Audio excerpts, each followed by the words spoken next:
Jackson থেকে আপনাদের সঙ্গে আছে আমি খালেদ মহিউদ্দিন। জুলাই আন্দোলনের সাফল্য পাওয়ার পর ৮ মাস পার হয়েছে, কিন্তু কি সাফল্যের মধ্যে দিয়ে আমরা এখন যাচ্ছি এই প্রশ্ন তুলছেন আবার আন্দোলনে অংশগ্রহণকারী অনেকেই। দেখা যাচ্ছে দ্বিধা, দেখা যাচ্ছে বিভক্তি, এমনকি পরস্পরকে হত্যা বা জীবনের বা নানা রকম হুমকি দিতেও দ্বিধা করছেন না। কেউ কেউ বলছেন এর জন্য সোশ্যাল মিডিয়াম দায়ী, কেউ কেউ বলছেন এর জন্য দায়ী আরও গভীরতর কিছু, যা কেউ কেউ এটার নাম দিচ্ছেন ষড়যন্ত্র বলে। আমাদের এই বিষয় নিয়ে এখন আমাদের সঙ্গে আলোচনা করার জন্য আমাদের সঙ্গে থাকছেন বাংলাদেশ জাতীয়তাবাদী ছাত্র দলের কেন্দ্রীয় সাধারণ সম্পাদক জনাব নাসির উদ্দিন। জনাব নাসির উদ্দিন, আপনাকে আমাদের অনুষ্ঠানে স্বাগত জানাই। আপনি আমাদেরকে সময় দিয়েছেন, সেজন্য আপনাকে ধন্যবাদ। আপনি খুলনা থেকে জনাব নাসির উদ্দিন আমাদের সাথে যুক্ত হচ্ছেন। আমাদের সাথে আরও থাকছেন বাংলাদেশ গণতান্ত্রিক ছাত্র সংসদের আহ্বায়ক জনাব আবু বাকের মজুমদার। জনাব আবু বাকের মজুমদার ঢাকা বিশ্ববিদ্যালয়ের ফজলুল হক হল থেকে আমাদের সাথে সংযুক্ত হচ্ছেন। জনাব আবু বাকের মজুমদার, আপনাকেও শুভেচ্ছা জানাই, কৃতজ্ঞতা জানাই, আপনি সময় করে আমাদের সাথে যুক্ত হয়েছেন এই জন্য। আমি জনাব আবু বাকের মজুমদার, আপনার কাছেই একটু এখন তো সময়টা একটু এরকম যে, যাই হোক, আমি প্রশ্নে চলে যাই সরাসরি। আমরা দেখলাম যে জগন্নাথ বিশ্ববিদ্যালয়ে ছাত্রছাত্রীদের একটি দাবির মুখে এই সরকারের উপদেষ্টা জনাব মাহফুজ আলম যখন সেখানে গেলেন, তখন তার উপরে তাকে স্লোগান দেওয়া হয়েছে, এক পর্যায়ে তার মাথায় একটি বোতলও ছুঁড়ে মারা হলো। আপনি কি জনাব মাহফুজ আলমের এই আঘাতকে এনসিপি বা বৈষম্য বিরোধী ছাত্র আন্দোলন যেটা আগে ছিল, বা এখন যে এটা বাংলাদেশ গণতান্ত্রিক ছাত্র সংসদ আছে যার নেতৃত্বে আপনি আছেন, তার উপরে আঘাত হিসাবে দেখছেন, নাকি ব্যক্তি মাহফুজের উপর আঘাত হিসেবে দেখছেন? জনাব আবু বাকের মজুমদার। শুরুতে ধন্যবাদ জানাচ্ছি।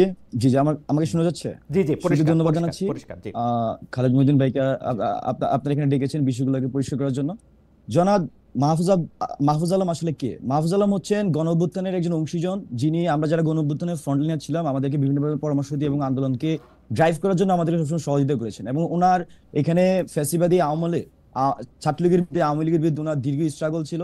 এখানে আবরার ফাহাদ হত্যাকাণ্ডের পর ৮ স্তম্ভের যে এখানে করা হয়েছে, সেখানে মাহফুজ আলমের বিশেষ ভূমিকা ছিল। এবং পরবর্তীতে ঢাকা বিশ্ববিদ্যালয়ে বিভিন্ন আন্দোলন সংগ্রাম কিন্তু মাহফুজ আব্দুল্লাহ ওনার বুদ্ধিবৃত্তিক জায়গা থেকে, ওনার ব্যক্তির জায়গা থেকে উনি সবসময় সেই ভূমিকা রেখেছেন। এবং তারই প্রেক্ষিতে উনি গণ অভ্যুত্থানে একটা বিরাট ভূমিকা রেখেছেন আমি মনে করছি, যেহেতু আমিও গণ অভ্যুত্থানের ফ্রন্টলাইন হিসেবে আপনারা আমাকে চিনেছেন। তো সেই মুভমেন্টে মাহফুজ আব্দুল্লাহ দীর্ঘ একটা ভালো ভূমিকা পালন করেছেন। এবং গণ অভ্যুত্থানের ছাত্রদের প্রতিনিধি হিসেবে মাহফুজ আলম উনি সরকারে গিয়েছেন। তো আমরা মনে করছি যে এই যে মাহফুজ আলমের উপর আঘাত, এটা আসলে গণ অভ্যুত্থানের যারা অংশীজন তাদের উপরে আমরা আঘাত হিসেবে মনে করছি। এখানে আসলে এককভাবে এনসিপি অথবা আমাদের যে ছাত্র সংগঠনের উপর আঘাত এরকম না বিষয়টা আর কি। জনাব আবু বাকের মজুমদার, আপনি যদি তাকে বলেন যে গণ আন্দোলনে যারা আপনারা অংশীজন আছেন বা গণ অভ্যুত্থানে আপনারা যারা অংশীজন আছেন, তাদের উপরে আঘাত বলে আপনি এটা মনে করছেন, সেক্ষেত্রে আপনাদের প্রতিপক্ষ আসলে কারা? কয়েকদিন আগে পর্যন্ত গণ অভ্যুত্থানে যারা অংশ আপনারা নিয়েছেন, অংশীজন যারা ছিলেন, তাদের মধ্যে তো তারা তো আপনারা একসঙ্গেই ছিলেন। এখন আপনার প্রতিপক্ষ আসলে কারা? কাদেরকে আপনি? এখানে যতটা না প্রতিপক্ষ, তার চেয়ে বিষয়টা হচ্ছে জগন্নাথ বিশ্ববিদ্যালয়ের যে আন্দোলনটি চলমান আছে, তাদের যে দাবিগুলো দেখেছি সবগুলোর দাবি যৌক্তিক, এবং দাবিগুলো সমাধান করার জন্য কিন্তু মাহফুজ আলম উনি এসেছিলেন। এবং ওনার বক্তব্যের এক পর্যায়ে আমরা দেখি যে উদ্দেশ্য প্রণোদিত ভাবে ওনার উপর বোতল ছোড়া হয়। তো এই বিষয়টি নিন্দনীয়, এবং আমরা মনে করছি যে আন্দোলনকে স্যাবোটাইজ করার জন্যই কোনো একটি নির্দিষ্ট গ্রুপ এই ধরনের ঘটনা ঘটিয়েছে, এবং আমরা এই ঘটনার নিন্দাও জানিয়েছি। এবং আপনারা দেখছেন যে সোশ্যাল মিডিয়া থেকে সব জায়গাতে নেটিজেনরা কিন্তু এই ঘটনার নিন্দা জানিয়েছেন এবং মাহফুজ আলমের পক্ষে নিয়েছেন। তো সর্বশেষ একটি কথাই বলবো, গণ অভ্যুত্থানের পরবর্তী সময়ে এখানে যারা গণ অভ্যুত্থানের অংশীজন ছিল তাদের মধ্যে নানা ধরনের বিভাজনের রাজনীতি করানোর চেষ্টা চলছে, এবং আমরা আসলে এই ধরনের বিভাজনের রাজনীতি বাংলাদেশে চাই না। বরং আমরা বিভাজনের রাজনীতি প্রসঙ্গে এই গণ অভ্যুত্থান যেই আমি একটু শেষ করে নেই এখানে। জি অবশ্যই, আমি যেটা বলতে চাইছিলাম যে আপনি শেষ করেন, আমি আপনার কথা থেকেই বলতেছি। আপনি বিভাজনের রাজনীতির কথা বলছেন, আমি সরাসরিভাবে বলি, মাহফুজ আলমের ওই আক্রমণের পরে এবং আগে আমরা দেখেছি যে মাহফুজ আলমের জন্য জামাত শিবিরকে দায়ী করছেন। আপনিও আপনার ফেসবুক স্ট্যাটাসে সেটার মধ্যে জামাত শিবিরকে আপনি দায়ী করতেছেন। কিন্তু আমাদের প্রশ্নটা এর আগের জায়গায়, আমরা কিন্তু দেখছি যে বিভাজনের রাজনীতি একটা শুরু হচ্ছে সরকার কর্তৃক এক ধরনের পেট্রোনাইজেশনের মাধ্যমে। যেমন জগন্নাথ বিশ্ববিদ্যালয়ের যাবে যদি যৌক্তিক হয়, সেখানে মাহফুজ আলমের যাওয়ার দরকারটা কি আসলে? আবার জগন্নাথ বিশ্ববিদ্যালয়ের ছাত্রছাত্রীদেরকে পুলিশ ধাওয়া দিয়ে, পুলিশের প্রশাসনকে ব্যবহার করে তাদেরকে একটা কর্নার করারই বা দরকার কি ছিল? সিমিলার অ্যাকশনে যখন আপনি থাকেন জনাব বাকের মজুমদার, যখন এনসিপির হাসনাত আব্দুল্লাহ থাকেন, তখন কিন্তু আমরা পুলিশকে এই অ্যাকশনে যাইতে দেখি না। যখন নাহিদ থাকেন তখন কিন্তু এই অ্যাকশনে যাইতে দেখি না। আমি একটু জি, আপনি যদি একটু পরিষ্কার করেন। আমি একটু ক্লিয়ার করি। আমি কোথাও বলিনি যে আপনার এই বিশেষ সাথে মাহফুজ আলমের হামলার সাথে হচ্ছে যে আহ, আহ, শিবির শিবির জড়িত, এরকম কোথাও আমি বলিনি। আমি যেটা বলেছি, এখানে জগন্নাথ বিশ্ববিদ্যালয়ের একজন শিক্ষার্থী যিনি ওই আন্দোলনে সরাসরি অংশগ্রহণ করেছেন, তিনি একটা স্ট্যাটাস দিয়েছেন। সেই স্ট্যাটাসে তিনি বলেছেন যে ওনার কমেন্ট উনি বলেছেন গুপ্তদের কথা বলেছেন। তো আমিও গুপ্ত রেফারেন্সে, ওনার রেফারেন্সে আমি গুপ্ত বলেছি। এখন যদি কেউ গুপ্ত হিসেবে নিজেকে ধরে নেয়, এটা আসলে আমি মনে করছি যে এটা রাজনৈতিকভাবে ঠিক না। আর দ্বিতীয়ত হচ্ছে যে কারা গুপ্ত সেই বিষয়টা আমি আমি ধরেন যে আমাকে সোশ্যাল মিডিয়াতে, আমি যখন লাস্ট কয়েকদিন ধরে এখানে আওয়ামী লীগ নিষিদ্ধের ইস্যুর পরে কথা বলছি, সেখানে আমাকে বিভিন্নভাবে আমার বিরুদ্ধে অপপ্রচার ছড়ানো হচ্ছে। আমার সোশ্যাল মিডিয়াতে এসে বিভিন্নভাবে কমেন্ট করা হচ্ছে, আমাকে সোশ্যাল মিডিয়াতে এসে হত্যার হুমকি দেওয়া হচ্ছে, এবং আমাকে দেখে নেওয়া হবে। বিভিন্ন গালি, এত বাজে ভাষার গালি যেটা আমি উচ্চারণ করতে পারছি না, এরকম গালিগালাজ করা হচ্ছে। তো কারা এই ধরনের রাজনীতি করছে, কারা গুপ্ত রাজনীতি করছে, তারা সেটা নির্ধারণ করুক। কিন্তু আমার এখানে খুব স্পষ্টভাবে বলেছি যে ওই যে স্ট্যাটাস যিনি দিয়েছিলেন তার বরাত দিয়ে আমি বলেছি যে এখানে গুপ্তরা এটার সাথে জড়িত কিনা, আমি সেই প্রশ্নটা রেখেছিলাম। আর দ্বিতীয়ত আরেকটা যেটা আপনি বলেছেন যে জগন্নাথ বিশ্ববিদ্যালয়ের শিক্ষার্থীদের সেখানে মাহফুজ আলম কেন গিয়েছেন, এটা আমি মনে করছি যে আমার সাথে জনাব মাহফুজ আলম উনি সবচেয়ে ভালো ব্যাখ্যা দিতে পারবেন। তবে আমরা দেখেছি বিভিন্ন সময় এখানে যখনই ছাত্ররা বিভিন্ন দাবি দাওয়া নিয়ে সরকারের কাছে যায় বা প্রশাসনের কাছে যায়, সেখানে আমরা দেখি যে ছাত্র উপদেষ্টা যারা আছেন তাদের কাছে আমাদের সবসময় বেশি আকাঙ্ক্ষা থাকে। আমরা আশা করি যে তারা আমাদের সমস্যাটা সমাধান করবেন। আপনারা ইতিমধ্যে দেখবেন যে বিভিন্ন, যেমন এই যে পিএসসি সংস্কার আন্দোলনের মধ্যে আমাদের ঢাকা বিশ্ববিদ্যালয় সহ যারা শিক্ষিতকে করছে না। আমরা দেখছি তার আগেও জগন্নাথ বিশ্ববিদ্যালয়ে যখন আন্দোলন হচ্ছিল, তখনও কিন্তু ছাত্র উপদেষ্টাদেরকে ডাকা হয়েছিল। তো বিভিন্ন পর্যায়ে ছাত্রদের যে কোনো আন্দোলনে কিন্তু ছাত্র উপদেষ্টার প্রতি এক ধরনের ডিমান্ড থাকে, এবং আমার কাছে মনে হয়েছে যে হয়তো মাহফুজ আলম উনি সেই ডিমান্ড পূরণের জন্য উনি আসলে গতকাল এসেছিলেন জগন্নাথ বিশ্ববিদ্যালয়ের শিক্ষার্থীদের কাছে। উনি যেহেতু একজন শিক্ষার্থীদের প্রতিনিধি হিসেবে সরকারে আছেন। যারা বাকের মজুমদার, আমি একটা জিনিস, এই আসলে আওয়ামী লীগ নিষিদ্ধ করার আন্দোলন থেকে এটা শুরু হয়েছে। যখন এই আন্দোলনের মধ্যে থেকে গিয়ে কেউ স্লোগান দিয়েছে গোলাম আজমের বাংলায় আওয়ামী লীগের ঠাঁই নাই, তারপর থেকে আপনারা তীব্র প্রতিক্রিয়া জানিয়েছেন। তার আগে থেকে জনাব মাহফুজ আলমের একটা পরিষ্কার অবস্থান আছে হচ্ছে জামাতে ইসলামের এগেনস্টে, এরকম মনে হয়েছে, যেই কারণে তাকে একটা স্ট্যাটাস তিনি দিয়েছেন, ক্ষমা চাইতে বলেছেন, পরে আবার একটা স্ট্যাটাস তুলে ফেলেছেন। আপনি আপনার ফেসবুকে স্ট্যাটাসে বলেছেন, ফেসবুকে লিখেছেন, তোরা যারা রাজাকার সময় থাকতে বাংলা ছাড়, লাখো শহীদের রক্তে কেনা দেশটা কারো বাপের না, গোলাম আজম তুই রাজাকার, বাংলা কি তোর বাপ দাদার। আপনারা জামায়াতে ইসলামী এই রকম সাংঘাতিকভাবে, জামায়াত বা শিবির আপনাদের প্রতিপক্ষ কি করে হলো? বা আপনারা তো মাঠে একসঙ্গেই ছিলেন। বা অনেকে বলছেন জামায়াত শিবিরের লোকজন আপনাদেরকে গণ আন্দোলনের সময় বিভিন্ন রকম সুবিধা দিয়েছেন, সাহচর্য দিয়েছেন, প্রোটেক্ট করেছেন। এখন আপনারা কি এই জায়গা থেকে নিজেদেরকে বার করে নিয়ে আসতে চাচ্ছেন? এইটার জন্য কি আপনারা নতুন কোনো পলিটিক্সের খেলা এখানে খেলা হচ্ছে? আপনি যদিও রাজনৈতিক দলটির সাথে জড়িত না, আপনি ছাত্র সংগঠনের সাথে জড়িত, আপনি যদি একটু এক দুই লাইনে ব্যাপারটা বলতেন। আচ্ছা, আপনি যেটি মাহফুজ আলমের বলেছেন যে উনি এর আগে থেকে ওনার অবস্থান স্পষ্ট, উনি জামাতের বিপক্ষে একটা পক্ষে না এরকম একটা অবস্থান নিয়েছেন। তবে আমার কাছে বিষয়টি এরকম মনে হয়নি, বরং মাহফুজ আলমের যে অবস্থানটা ছিল সেটা ছিল 1971 পক্ষে, আমাদের মহান স্বাধীনতা মুক্তিযুদ্ধের পক্ষে ছিল। তো মাহফুজ আলমের এটাকে হচ্ছে বিভিন্নভাবে জামাত বিরোধী দেখানো হচ্ছে। বরং আমার কাছে মনে হয়েছে যে মাহফুজ আলম উনি এর চেয়ে যতটা না জামাত বিরোধী অবস্থান নিয়েছেন, তার চেয়ে বেশি উনি মুক্তিযুদ্ধের পক্ষে একটা অবস্থান নিয়েছেন এবং 24-এর পক্ষে একটা অবস্থান নিয়েছেন। আর আরেকটা বিষয় যেটা বললেন যে আওয়ামী লীগ নিষিদ্ধের যে আন্দোলন, সেখানে স্লোগানকে কেন্দ্র করে আওয়ামী লীগ, মানে এখানে কি হয়েছিল, গণ অভ্যুত্থানের মধ্যে যখন আওয়ামী লীগ গণহত্যা চালিয়েছে, তখন গণ অভ্যুত্থানের এটা অর্গানিক দাবি হিসেবে ছিল যে আওয়ামী লীগ আসলে এখানে কিভাবে রাজনীতি হবে, এবং গণ অভ্যুত্থানে যারা ছিল তারাই কিন্তু আওয়ামী লীগ নিষিদ্ধের দাবিটা বিভিন্নভাবে উঠিয়েছিল। কিন্তু আমরা দেখেছি গণ অভ্যুত্থান পরবর্তী সময়ে এখানকার যারা সরকার, যে অন্তর্বর্তীকালীন সরকার গঠন হয়েছিল এবং যারা এক্সিস্টিং রাজনৈতিক দলগুলো ছিল, তারা কিন্তু কিভাবে আওয়ামী লীগের রাজনীতি বন্ধ করবে বা যারা এখানে খুনের সাথে জড়িত তাদের কিভাবে শায়েস্তা করবে, তার কোনো সুনির্দিষ্ট রোডম্যাপ দিতে পারেনি। ফলত আমরা দেখেছি দীর্ঘ 9 মাস বিভিন্ন অব্যবস্থাপনা এখানে তৈরি হয়েছে। আমরা দেখেছি আওয়ামী লীগ মিছিল করছে, কিন্তু তাকে ধরার জন্য কোনো ধরনের কোনো আইনি ভিত্তি ছিল না।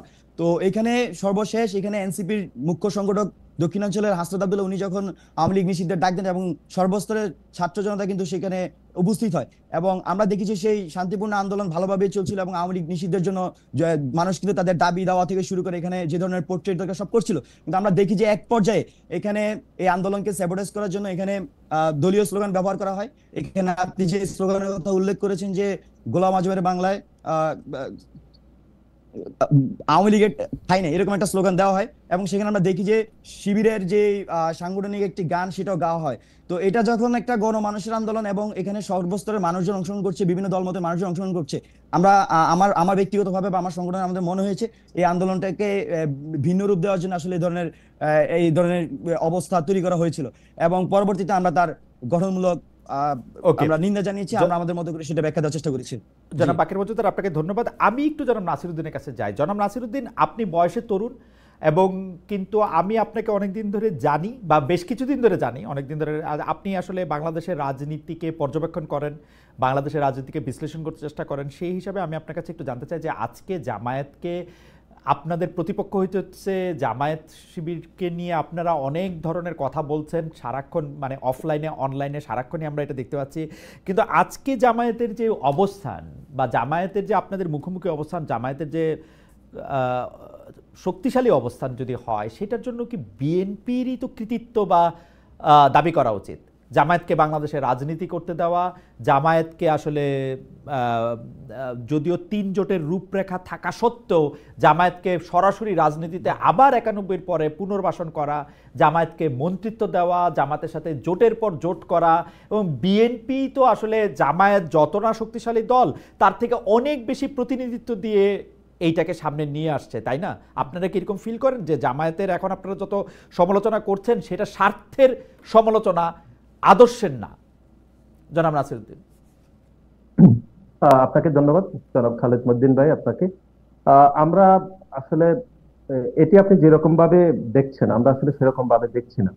আপনি যদি দেখেন জামাতে ইসলাম এর আগেও আওয়ামী লীগের সাথে এক ধরনের রাজনীতির অংশীদারিত্বের মাধ্যমে তারা আন্দোলন সংগ্রাম করেছে, এবং আন্দোলন সংগ্রাম বিএনপির বিরুদ্ধেও তারা করেছিল অতীতে।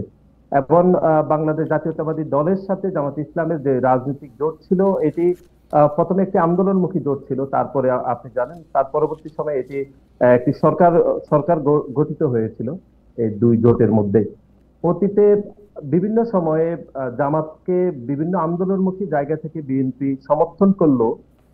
একটি স্বাভাবিক পরিবেশে যখনই জামাত এসেছিল, বা এখন অথবা অতীতে অথবা এখন আমরা দেখছি, তখন জামাত এক ধরনের অকৃতজ্ঞ আচরণ করেছে বলে আমাদের ব্যক্তিগতভাবে সেটি মনে হচ্ছে। আপনি যেভাবে বলছেন আমরা সেভাবে দেখছি না। আমরা মনে করছি যে একটি ভিন্ন প্রেক্ষাপটে বা একটি ডিমান্ডের কারণে জামাতকে বিএনপির রাজনীতির বা আন্দোলনের অংশীদার করা হয়েছিল, কিন্তু সেই প্রেক্ষাপট এখন আর তৈরি নেই। সে প্রেক্ষাপট যখনই পরিস্থিতি পরিবর্তন হয়েছে, তখনই জামাত তার আসল যে রূপটা, সেই রূপটি প্রকাশ করতে বা তার যে আসল রূপ সেটি জনসমক্ষে সে প্রকাশ করেছে। এটি আসলে আমরা মনে করি। জনাব নাসিরউদ্দিন, আমি একটু আপনার অনুমতি নিয়ে একটা কথা বলি। আপনি এটি বলছেন বটে, কিন্তু আসলে আপনি যদি ২০০০ পরবর্তী বিএনপির রাজনীতি আপনি বিশ্লেষণ করেন, আপনি দেখবেন যে বিএনপির একমাত্র সমালোচনার জায়গা ছিল বিএনপির সাথে জামায়াতের বন্ধুত্ব। বহুবার বলা হয়েছে যে বিএনপি যাতে জামায়াতকে ত্যাগ করে, বিএনপি যাতে জামায়াতের সাথে সংস্রব না রাখে, অনেকে অনেকভাবে বলেছেন। বিএনপি কিন্তু সেটা করে নাই, বরং বিএনপি জামায়াতকে ২টা গুরুত্বপূর্ণ মন্ত্রিত্ব দিয়েছে, বিএনপি জামায়াতকে বাংলাদেশে মেইন স্ট্রিমটা করেছে, এবং বিএনপি জামায়াতকে আসলে মাঠে ব্যবহার করতে চেয়েছে। পরে যখন জামায়াত কিন্তু বিএনপির সাথে সম্পর্ক ছিন্ন করতে চেয়েছে একাধিকবার, বিএনপি সেটা করতে দেয় নাই। এখন বিএনপি যখন মনে করছে যে সে আওয়ামী লীগ নাই, মাঠে পাওয়ারে আসতে পারবে, খুবই মজা হবে তাদের, তখন সে আবার জামাতকে অস্বীকার করতেছে। বিএনপি, আপনার কাছে মনে হয় না জামায়াতের সাথে বিএনপির এই আচরণটা সম্পূর্ণ স্বার্থবাদী আচরণ? না, দেখুন, আমি সেরকম ভাবছি না। আপনি যেটুকু বলছেন যে বিএনপি অতীতে জামাত ইসলাম বিএনপির সাথে সম্পর্ক ছেদ করতে চেয়েছে, এরকম তথ্য আসলে আমার জানা নেই। মানবজমিন পত্রিকায় রিপোর্ট হয়েছে, মানবজমিন পত্রিকায় রিপোর্ট হয়েছে যে জামাত আসলে বিএনপিকে ছাড়তে চায় না, বরং আন্দোলনমুখী পরবর্তী সময় যে একটি সরকার গঠিত হয়েছিল, সেই সরকারের অংশীদারিত্বের ভিত্তিতে সে সরকার পরিচালিত হয়েছিল, এবং এটি আন্দোলনের পরবর্তী সময়ে একটি সরকার আমরা দেখেছি। এবং গত 15-16 বছর ধরে বাংলাদেশে যে গণতান্ত্রিক আন্দোলনগুলো হয়েছে, বিশেষ করে 2014 সালে যে বিনা ভোটের নির্বাচন, 2018 সালে নিশিরাতের নির্বাচন, এবং 2024 সালে যে আমির নির্বাচন হয়েছিল, সেই নির্বাচনগুলোতে কিন্তু বাংলাদেশ জাতীয়তাবাদী দলকে এককভাবে কিন্তু আন্দোলন সংগ্রাম করতে হয়েছিল। খুব বেশি কিন্তু জামায়াতে ইসলামকে আন্দোলনে, অর্থাৎ বিএনপিকে সহযোগিতা করেছে এরকম কিন্তু খুব বেশি মাঠে দেখা যায়নি। এখন আপনি যেটুকু বলেছেন যে স্বার্থের জন্য, আমরা সেরকম মনে করছি না। আমরা মনে করছি যে তখন একটি প্রেক্ষাপটের কারণে জামাতের সাথে বিএনপি যে সম্পর্ক তৈরি হয়েছিল, সেই সম্পর্কের সফলতা বা সুফল পেয়েছে জামাতে ইসলাম, কিন্তু সেই সম্পর্কে সুফল কখনো বাংলাদেশ জাতীয়তাবাদী দল পায়নি বলে আমি মনে করি। বরং বাংলাদেশ জনাব নাসিরউদ্দিন, আপনারা কি এই প্রশ্নের মুখোমুখি হন? সাধারণভাবে এই কথা বলা হয় যে বিএনপি অনেক মানে বিএনপি চেয়ারপারসন কখনো আপোষ করেন না, কিন্তু 3 দলীয় জোটের রূপরেখায় যখন স্পষ্ট ছিল জামায়াত বা জাতীয় পার্টিকে কে রাজনীতিতে নিবে না, তখন বিএনপি জামায়াতকে নিয়ে আসলে এই রাজনীতি করে এবং বিএনপি এটা কন্টিনিউ করেছিল। কিন্তু মানে এখানে মানে এইটা আপনাদের এই প্রশ্নের সম্মুখীন কখনো হতে হয় না যে এখন বিএনপি যেই মুক্তিযুদ্ধের কথা বলে, জামায়াতকে বাদ দেওয়ার কথা বলে, এই কথা বললে তো বাংলাদেশের রাজনীতিক ইতিহাসই অন্যরকম হইতো। আওয়ামী লীগ তো কোনোদিন এই চেতনাটা এমনি বিক্রি করতে পারতো না, বিএনপি যদি এই অবস্থানটা 15 বছর আগে নিত। এটার মুখোমুখি আপনাদের হইতে হয় না কখনো এই প্রশ্নে? এটি তো এই প্রশ্নের মুখোমুখি তো হতে হচ্ছে। আমরা তো অস্বীকার করছি না যে জামাতের সাথে বিএনপির একটি রাজনৈতিক জোট ছিল, এটি তো অস্বীকার করার উপায় নেই। এবং সেই রাজনৈতিক জোট থেকে একটি সরকারও ছিল 4 দলীয় জোটের, এটি তো আমরা কোনোভাবে অস্বীকার করছি না। কিন্তু আমরা যেটি বারবার বলতে চাচ্ছি সেটি হচ্ছে এই যে 4 দলীয় জোটের সরকারের যে সমালোচনা বা সরকারের থেকে বিএনপির প্রতি যে সাধারণ মানুষের যে বিরূপ প্রভাব, সেটি কিন্তু জামাতকে এক ধরনের সুবিধা দেওয়া হয়েছিল বা জামাতের থেকে এক ধরনের সুবিধা নিয়েছে বলে আমার মনে হচ্ছে। এখন দেখুন, একটি স্বাভাবিক সময় যখন উপনীত হয়েছে, গণ অভ্যুত্থান যখন সফল হয়েছে, তখন জামাতের যে কৃতজ্ঞতাবোধের যে জায়গাটুকু, সেটি কিন্তু কোনোভাবে সে এক্সপোজ করছে না দলটি। বরং বাংলাদেশ জাতীয়তাবাদী দলের নামে, বিশেষ করে বাংলাদেশ জাতীয়তাবাদী ছাত্র দলের নামে যেরকম প্রোপাগান্ডা গুলো তৈরি করছে সামাজিক যোগাযোগ মাধ্যমে, এবং আপনি জানেন যে বাংলাদেশে গণ অভ্যুত্থান পরবর্তী সময়ে বাংলাদেশের সামাজিক যোগাযোগ মাধ্যমে যত গালিগালাজ হচ্ছে, সবগুলো গালিগালাজের একক অংশীদার হিসাবে জামাত ইসলামের ছাত্র শিবিরের নামটি কিন্তু একদম সর্বমহলে আলাপ আলোচনা হচ্ছে। সুতরাং কৃতজ্ঞতাবোধের জায়গা থেকে আমরা মনে করছি যে জামাত ইসলাম একদম ব্যর্থতার পরিচয় দিয়েছে। আর আপনি যেটুকু বলেছেন যে সমালোচনা হয়েছে অতীতে, এটি আমরা অস্বীকার করছি না তো, যে জামাতকে রাজনীতি অংশীদারিত্ব করার হিসাবে বাংলাদেশ জাতীয়তাবাদী দলের অবশ্যই সমালোচনা হয়েছে। সেই সমালোচনা হিসাবে তরুণ প্রজন্ম অতীত আমাদের সমালোচনা করেছে, এখনো কিন্তু আমাদেরকে সেই সময়ের জন্য আমাদেরকে অনেকেই কোশ্চেন করে, সেই কোশ্চেনগুলো মানে ঠিকঠাক উত্তর কিন্তু আমরা সবভাবে দিতেও পারি না। কিন্তু আমরা মনে করছি একটি স্বাভাবিক সময়ে এসে জামাত ইসলামের এখনকার যে প্রথম কথা, আচ্ছা আমি অতীতের কথা বাদ দিই। জনাব নাসিরউদ্দিন, আপনার কথা এটা একদম স্পষ্ট যে আপনি বলছেন যে আপনাদের বিরুদ্ধে প্রচার প্রপাগান্ডা করা হইতেছে, কিন্তু আমার প্রশ্ন হচ্ছে যে ছাত্র দলের লোকজন, যুব দলের লোকজন, বিএনপির লোকজনকে আসলে চাঁদাবাজি করতেছে না? মানে এটা কি মিথ্যা কথা? আপনাদের জায়গা থেকেও তো অনেকগুলি এগুলি অভিযোগ আমরা পাইতেছি, কিন্তু আপনারা যেটা করতেছেন যে কোনো সময় যে কোনো অভিযোগের পাল্টা হিসাবে আপনারা একটা জামায়াত শিবির নামক একটা আড়াল, একটি শিখণ্ডি আপনারা দাঁড় করাতে চেষ্টা করতেছেন, ঠিক আগের আওয়ামী লীগ সরকারের মতো যা কিছু করে জামাত বিএনপি করে, আপনারাও এই জামাতের নামটি এভাবে ব্যবহার করতেছেন, ঠিক না? না, আমি খালেদ ভাই আপনার সাথে দ্বিমত পোষণ করছি। আমরা তো বলছি, দলের ভারপ্রাপ্ত চেয়ারম্যান জনাব তারেক রহমান বহুবার গণমাধ্যমে বলেছে নেতাকর্মীরা ভুল ত্রুটি করছে, আমরা কিন্তু একবারও বলিনি যদি ভুল ত্রুটি না করে তাহলে আমরা কেন বহিষ্কার করছি। আমরা বলছি যে ভুল ত্রুটি হচ্ছে, কিন্তু তার বিপরীতে যে ধরনের ন্যারেটিভ দাঁড় করাচ্ছে জামাত, বিশেষ করে শিবিরের বিভিন্ন সামাজিক যোগাযোগ মাধ্যমে তাদের পেজ থেকে বা শিবিরের নেতাকর্মীরা, সেই ন্যারেটিভ গুলো অনেক মাত্রা এটাকে বাড়িয়ে তুলছে। অর্থাৎ একটি ঘটনা যে পরিমাণ হাইপ তুলছে, সেই হাইপকে অনেক বেশি বাড়িয়ে প্রোপাগান্ডা তৈরি করে জনমনে বিভ্রান্তি তৈরি করছে জামাত এবং শিবিরের লোকজন। আমরা সেটি বলছি, কিন্তু আমরা বলি না যে নেতাকর্মীরা ভুল ত্রুটি করছে না, বরং ভুল ত্রুটি করছে। এবং আপনি দেখেছেন যে গণ অভ্যুত্থান পরবর্তী সময়ে আপনি দেখবেন যে গণমাধ্যমের কিছু অংশ আপনি দেখবেন এক ধরনের আহ, মিথ্যা অথবা ভুল তথ্য প্রকাশ করে, সব গণমাধ্যম না, সে তথ্যগুলোকে জামাতে ইসলাম অথবা শিবিরের লোকজন অনেক বেশি প্রোপাগান্ডা করে সামাজিক যোগাযোগ মাধ্যমে ব্যবহার করে সাধারণ মানুষকে, বিশেষ করে বাংলাদেশ জাতীয়তাবাদী দলের ছাত্র দলের বিপক্ষে তারা প্রোপাগান্ডা করে সাধারণ শিক্ষার্থীদেরকে বিভ্রান্ত করার অপচেষ্টা করে। আমরা সেগুলো আসলে স্পেসিফিক করছি। আচ্ছা, এবার এই প্রোপাগান্ডা গুলো অনেক বেশি মাত্রায় ছড়াচ্ছে শুধুমাত্র শিবিরের অপরাজনীতি এবং গুপ্ত রাজনীতির করার কারণে। ওকে, গুপ্ত রাজনীতির প্রসঙ্গ যখন আসলো, আমি একটু জনাব নাসিরউদ্দিন আপনাকে ধন্যবাদ। আমি একটু জনাব আবু বকর মজুমদারের কাছে জানতে চাইবো যে ছাত্র দলের নেতা, এই ব্যাপারে অবশ্য জনাব নাসিরউদ্দিন নিজেও একটু মন্তব্য করুন, আপনার মন্তব্যটা আগে একটু শুনে নেই। যে ছাত্রদল নেতা শাহরিয়ার আলম সাম্য নিহত হওয়ার ঘটনায় ছাত্রদল যখন ঢাকা বিশ্ববিদ্যালয়ে ভিসির পদত্যাগ দাবি করছে, তখন আবার সাধারণ শিক্ষার্থীদের ব্যানারে ভিসিকে বহাল রাখার দাবিতেও প্রচারণা চালাতে দেখা যাচ্ছে। বিপরীত পক্ষ থেকে প্রায়ই অভিযোগ করা হয় সাধারণ শিক্ষার্থীদের নামে এই ব্যানার গুপ্ত রাজনীতির অংশ। এ নিয়ে কি বলবেন? সাধারণের আড়ালে অসাধারণ কেউ লুকিয়ে আছে কিনা? যারা তাদেরকে রক্ষা করতে চাইছে তারা আসলে অসাধারণ কেউ কিনা, বা ছাত্রদলের এই দাবিটা একদমই অমূলক কিনা? আমি আপনাকে এটি মনেও করিয়ে দিতে চাই, জনাব সার্জিস আলমের মানে সাধারণ ছাত্রদলের বক্তব্য সাম্যকে যারা মেরেছে তাদের সাথে আবার, বা তারা ভিসি সাহেবকে যেভাবে ঘিরে ধরেছে তার সাথে আবার এনসিপির সার্জিস আলমের বক্তব্যেরও একটু পার্থক্য রয়েছে। পুরো ব্যাপারটা ধরে যদি একটু বলতেন জনাব আবু বকর মজুমদার। প্রথমেই আমার ক্যাম্পাসের সিনিয়র, উনি শুধু আমার ক্যাম্পাসের সিনিয়র না, আমি যে কলেজে পড়েছিলাম সেখানকারও সিনিয়র, সাম্য ভাই। তো সাম্য ভাইকে সাম্য ভাইয়ের যেভাবে হত্যা করা হয়, এই হত্যার আমরা নিন্দা জানিয়েছি। আমি ব্যক্তিগতভাবে অনেক বেশি দুঃখ পেয়েছি। আমি শোনার সাথে সাথে ঢাকা মেডিকেল কলেজে গিয়েছিলাম, ভাইকে দেখেছিলাম, এবং সেখানে আসলে সেই খারাপ লাগা, ক্যাম্পাসের সিনিয়র বা কলেজের সিনিয়র হিসেবে সব ধরনের খারাপ লাগে লেগেছিল, এবং যত ধরনের স্টেপ নেওয়া যায় আমাদের পক্ষ থেকে আমরা সেটা নিয়েছি। এবং এই যে সাম্য ভাই হত্যার যে বিচারের দাবিতে আমাদের ছাত্র সংগঠনও কাজ করে যাচ্ছে। তবে এখানে যেহেতু রাজনৈতিকভাবে ছাত্র সংগঠনগুলো বিভিন্ন মতাদর্শ লালন করে এবং বিভিন্নভাবে কাজ করে, সেই প্রেক্ষিতে বিভিন্ন ধরনের দাবি দাওয়া কিন্তু সবাই বিশ্ববিদ্যালয় প্রশাসনের কাছে জানিয়েছে তাদের মতো করে, এবং সাধারণ শিক্ষার্থী ব্যানারও আন্দোলন হচ্ছে। তবে আমি যতটা না এই সাম্য ভাইয়ের ইস্যু, তার চেয়ে বেশি আমি বলবো তার আগেও আমরা দেখেছি বিভিন্ন, যেহেতু ছাত্র শিবির ওদের যে কমিটি প্রকাশ করেছে ঢাকা বিশ্ববিদ্যালয়ে অল্প কয়েকজনের কমিটি, তবে আমরা মনে করছি না যে ঢাকা বিশ্ববিদ্যালয়ে ইসলামী ছাত্র শিবির কমিটি এত ছোট, এদের সংখ্যা আরো বেশি হওয়ার সুযোগ আছে।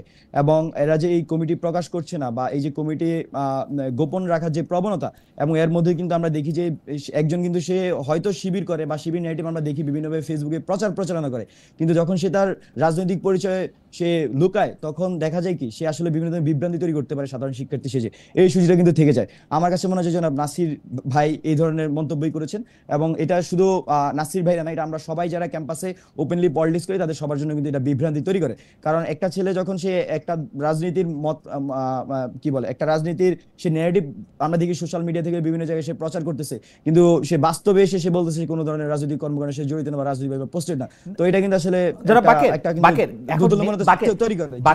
আমি একটু বলি যে এইটা হচ্ছে যে এই যে ইউভেল নোয়া হারারি থেকে শুরু করে এই মানব জাতি যে আসলে কোনো কিছু একটা করতে গেলে অনেকেই এটা বলেছেন যে একটা যে গল্প তৈরি করে বা একটা ন্যারেটিভ তৈরি করে, একটা বয়ান তৈরি করে, সেই বয়ান তৈরি করা কিন্তু আমরা জুলাই আগস্টও অনেক দেখেছি। এগুলি এখন আমাদের পক্ষে এসেছে। আমরা আওয়ামী লীগ সরকারের বাইরে গিয়েছিলাম, এখন আওয়ামী লীগ সরকারকে বাইর করে দিতে চেয়েছিলাম, সেটা আমরা পারছি।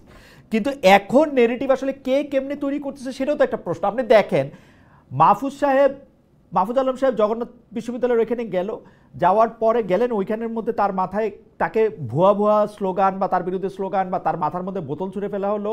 সেই সময়ের মধ্যে তিনি প্রথমেই কিন্তু বললেন যে এটা কে করেছে আমি জানি, শিবিরের যে ক্যাডারগুলি জগন্নাথ কলেজে আছে আপনার সবাইকে বহিষ্কার করতে হবে। ওইখানে থাকা সাংবাদিকদের মধ্যে একজন একটা ভিডিও করেছেন, অডিও করেছেন, সেটা আমিও শুনেছি।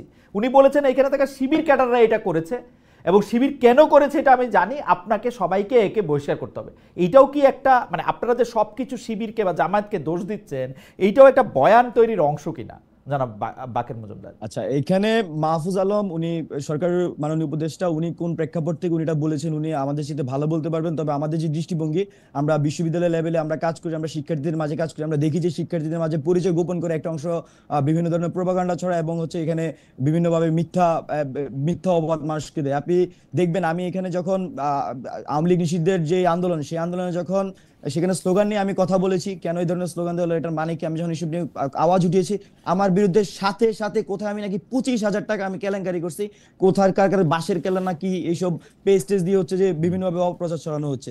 তো এইখানে কারা ক্যাম্পাসগুলোতে এবং হচ্ছে যে সোশ্যাল মিডিয়া এই ধরনের পরিচয় গোপন রেখে এই ধরনের অপরাজনীতি করে, এটা কিন্তু ক্যাম্পাসের ছাত্রদের কাছে খুবই স্পষ্ট। কিন্তু আপনি যদি মাহফুজ আলমের কথা বলেছেন, এই ব্যাপারে আমার মনে হয় যে আমার চেয়ে মাহফুজ আলম ভালো বলতে পারবেন। কিন্তু আমরা বিশ্ববিদ্যালয়গুলো পর্যায়ে ক্যাম্পাসগুলোতে শিক্ষার্থীদের মাঝে যে ধরনের জিনিসগুলো ফেস করেছি, এই বিষয়টি আসলে এখানে তুলে ধরার চেষ্টা করেছি। আর আরেকটি বিষয় যেটা এখানে ঢাকা বিশ্ববিদ্যালয় ক্যাম্পাসের মধ্যে ভিসি স্যারের পদত্যাগ বা হচ্ছে সাম্য হত্যার বিচার সহ প্রক্টর স্যারের পদত্যাগ, এই ধরনের অনেক দাবি দেওয়া উঠেছে। কিন্তু আবার এখানে সব ধরনের মতামত কিন্তু আছে। যেমন একটা পক্ষ শুধু স্ট্রংলি চায় যে এখানে সাম্য হত্যার বিচার হোক এবং যারা সত্যিকার আসামি তাদেরকে ধরে এনে যথাযথ বিচার করা হোক আইনি প্রক্রিয়ায়।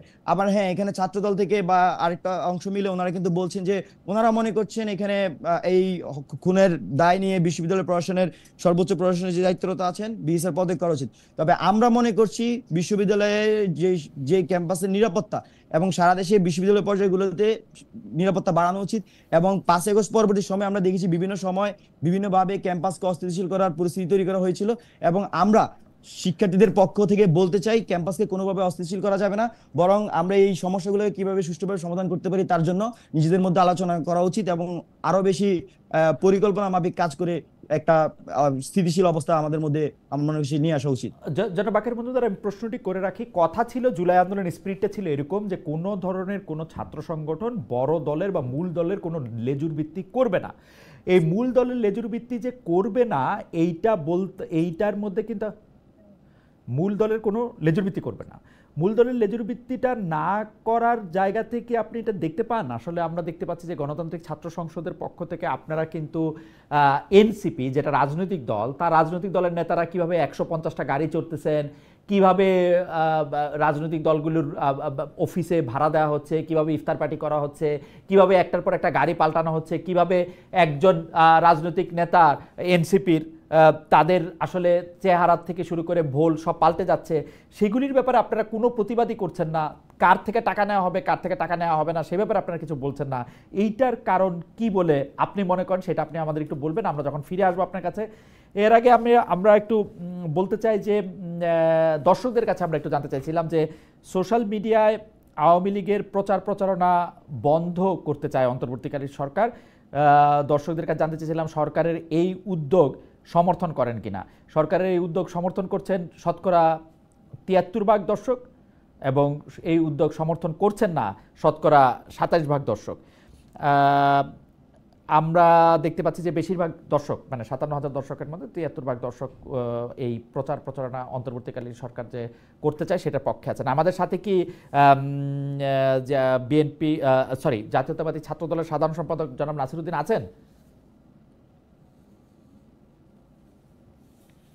জনাব নাসিরউদ্দিনের সাথে সংযোগটি একটু বিচ্ছিন্ন হয়ে আছে। আমি জনাব বাকের মজুমদার আপনার কাছেই জানতে চাইবো যে আপনারা আসলে গণতান্ত্রিক ছাত্র সংসদের পক্ষ থেকে এটি কখনো করেছেন কিনা, যেটিকে বলা হয় হচ্ছে প্রতিবাদ, এনসিপির কোনো কিছু আপনাদের পছন্দ হচ্ছে না, নাকি আপনারা এনসিপির একটা কি বলবো যে একটা সহযোগী সংগঠন? আমি বলি ভাই, জি, বাংলাদেশ গণতান্ত্রিক ছাত্র সংসদ তাদের আত্মপ্রকাশের শুরু থেকে আমরা বলছি আমরা লেজুর ভিত্তিক ছাত্ররাজনীতির বিরুদ্ধে আমরা এখানে কাজ করব, এবং আমরা নিজেরা একটা লেজুর ভিত্তিক ছাত্র সংগঠন হিসেবে এখানে আমরা কাজ করে যাচ্ছি, এবং আমরা শুরু থেকে এখন পর্যন্ত আমরা কিন্তু সেভাবে আমাদের কার্যক্রম পরিচালনা করছি।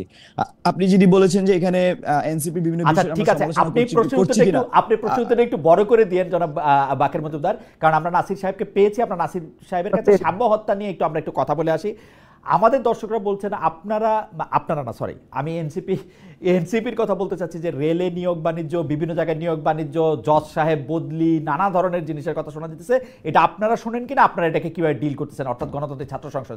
আমি একটু জনাব নাসিরউদ্দিন আপনার কাছে যেতে চাই। ঢাকা বিশ্ববিদ্যালয়ের শিক্ষার্থী ও ছাত্রদল নেতা শাহরিয়ার আলম সাম্য নিহত হওয়ার ঘটনার প্রতিবাদে আপনি বলেছেন যে ছাত্রদলের নেতাকর্মীদের টার্গেট করে হত্যা করা হচ্ছে। আপনাদের কারা টার্গেট করেছে, কারা আপনাদের নির্মূল করতে চায়, এটা আপনারা কেন এরকম বলছেন যে আপনাদেরকে টার্গেট করে হত্যা করা হচ্ছে? জানাব নাসির। আচ্ছা, এটি আমরা এই জন্যই বলেছি কারণ গণ অভ্যুত্থান পরবর্তী সময়ে বাংলাদেশ জাতীয়তাবাদী ছাত্র দলের কমপক্ষে দুইজন নেতাকর্মী যারা ছুরিকাঘাতের মাধ্যমে হত্যাকাণ্ডের শিকার হতে হয়েছে, এবং দুঃখজনকভাবে আমরা শুরুতেই আপনি জানেন যে গত মাসে আমাদের বেসরকারি বিশ্ববিদ্যালয়ের ছাত্র দলের একজন নেতা পারভেজকে হত্যাকাণ্ডের শিকার হতে হয়েছিল, এবং দুঃখজনকভাবে যারা হত্যাকাণ্ড ঘটিয়েছে তারা বৈষম্য বিরোধী ছাত্র আন্দোলনের বনানী থানার দুইজন যুগ্ম আহ্বায়ক এই ঘটনায় যুক্ত ছিলেন। এবং ঠিক তার এক মাস পরবর্তী সময় আমরা দেখেছি ঢাকা বিশ্ববিদ্যালয় স্যার এফ রহমান হলের মেধাবী শিক্ষার্থী এবং বাংলাদেশ জাতীয়তাবাদী ছাত্র দলের স্যার এফ রহমান হলের সাহিত্য এবং প্রকাশনা সম্পাদক সারিয়ার আলম সাম্যক ক্যাম্পাস সংলগ্ন এলাকাতে সে একই কায়দায় তাদেরকে বা হত্যাকাণ্ডের শিকার হতে হয়েছে। এই পরিস্থিতি খুবই দুঃখজনক, এবং সারিয়ার আলম সাম্য গণ অভ্যুত্থানের একদম ফ্রন্ট লাইনের যোদ্ধা ছিলেন। গণ অভ্যুত্থানে সরাসরি অংশগ্রহণ করেছিলেন, এখানে বাকের মুজিবুর ছিলেন, ওনারা একসাথে আন্দোলন সংগ্রাম করেছেন, আমরা আন্দোলন সংগ্রাম করেছি। সুতরাং এরকম একজন মেধাবী শিক্ষার্থীকে ছুরিকাঘাত করে হত্যাকাণ্ডের শিকার হয়েছে, এবং তাও বিশ্ববিদ্যালয় সংলগ্ন এলাকাতে। এটি আমাদের মনে হচ্ছে ধারাবাহিকভাবে ছাত্র দলের নেতা কর্মীদেরকে মনে হচ্ছে আমাদের এটি তদন্তের মাধ্যমে হয়তো আরো ভালো বলা যাবে যে এক টার্গেট কিলিং করে তাদেরকে হত্যা করা হচ্ছে। সেই সূত্র থেকে আমরা আসলে তার মানে বলছি। কি এর বাইরে জনাব নাসির, আপনি কি বলতে চাইতেছেন যে এনসিপিও আপনাদেরকে টার্গেট কিলিং করতেছে, জামায়াতও আপনাদের টার্গেট কিলিং করতেছে?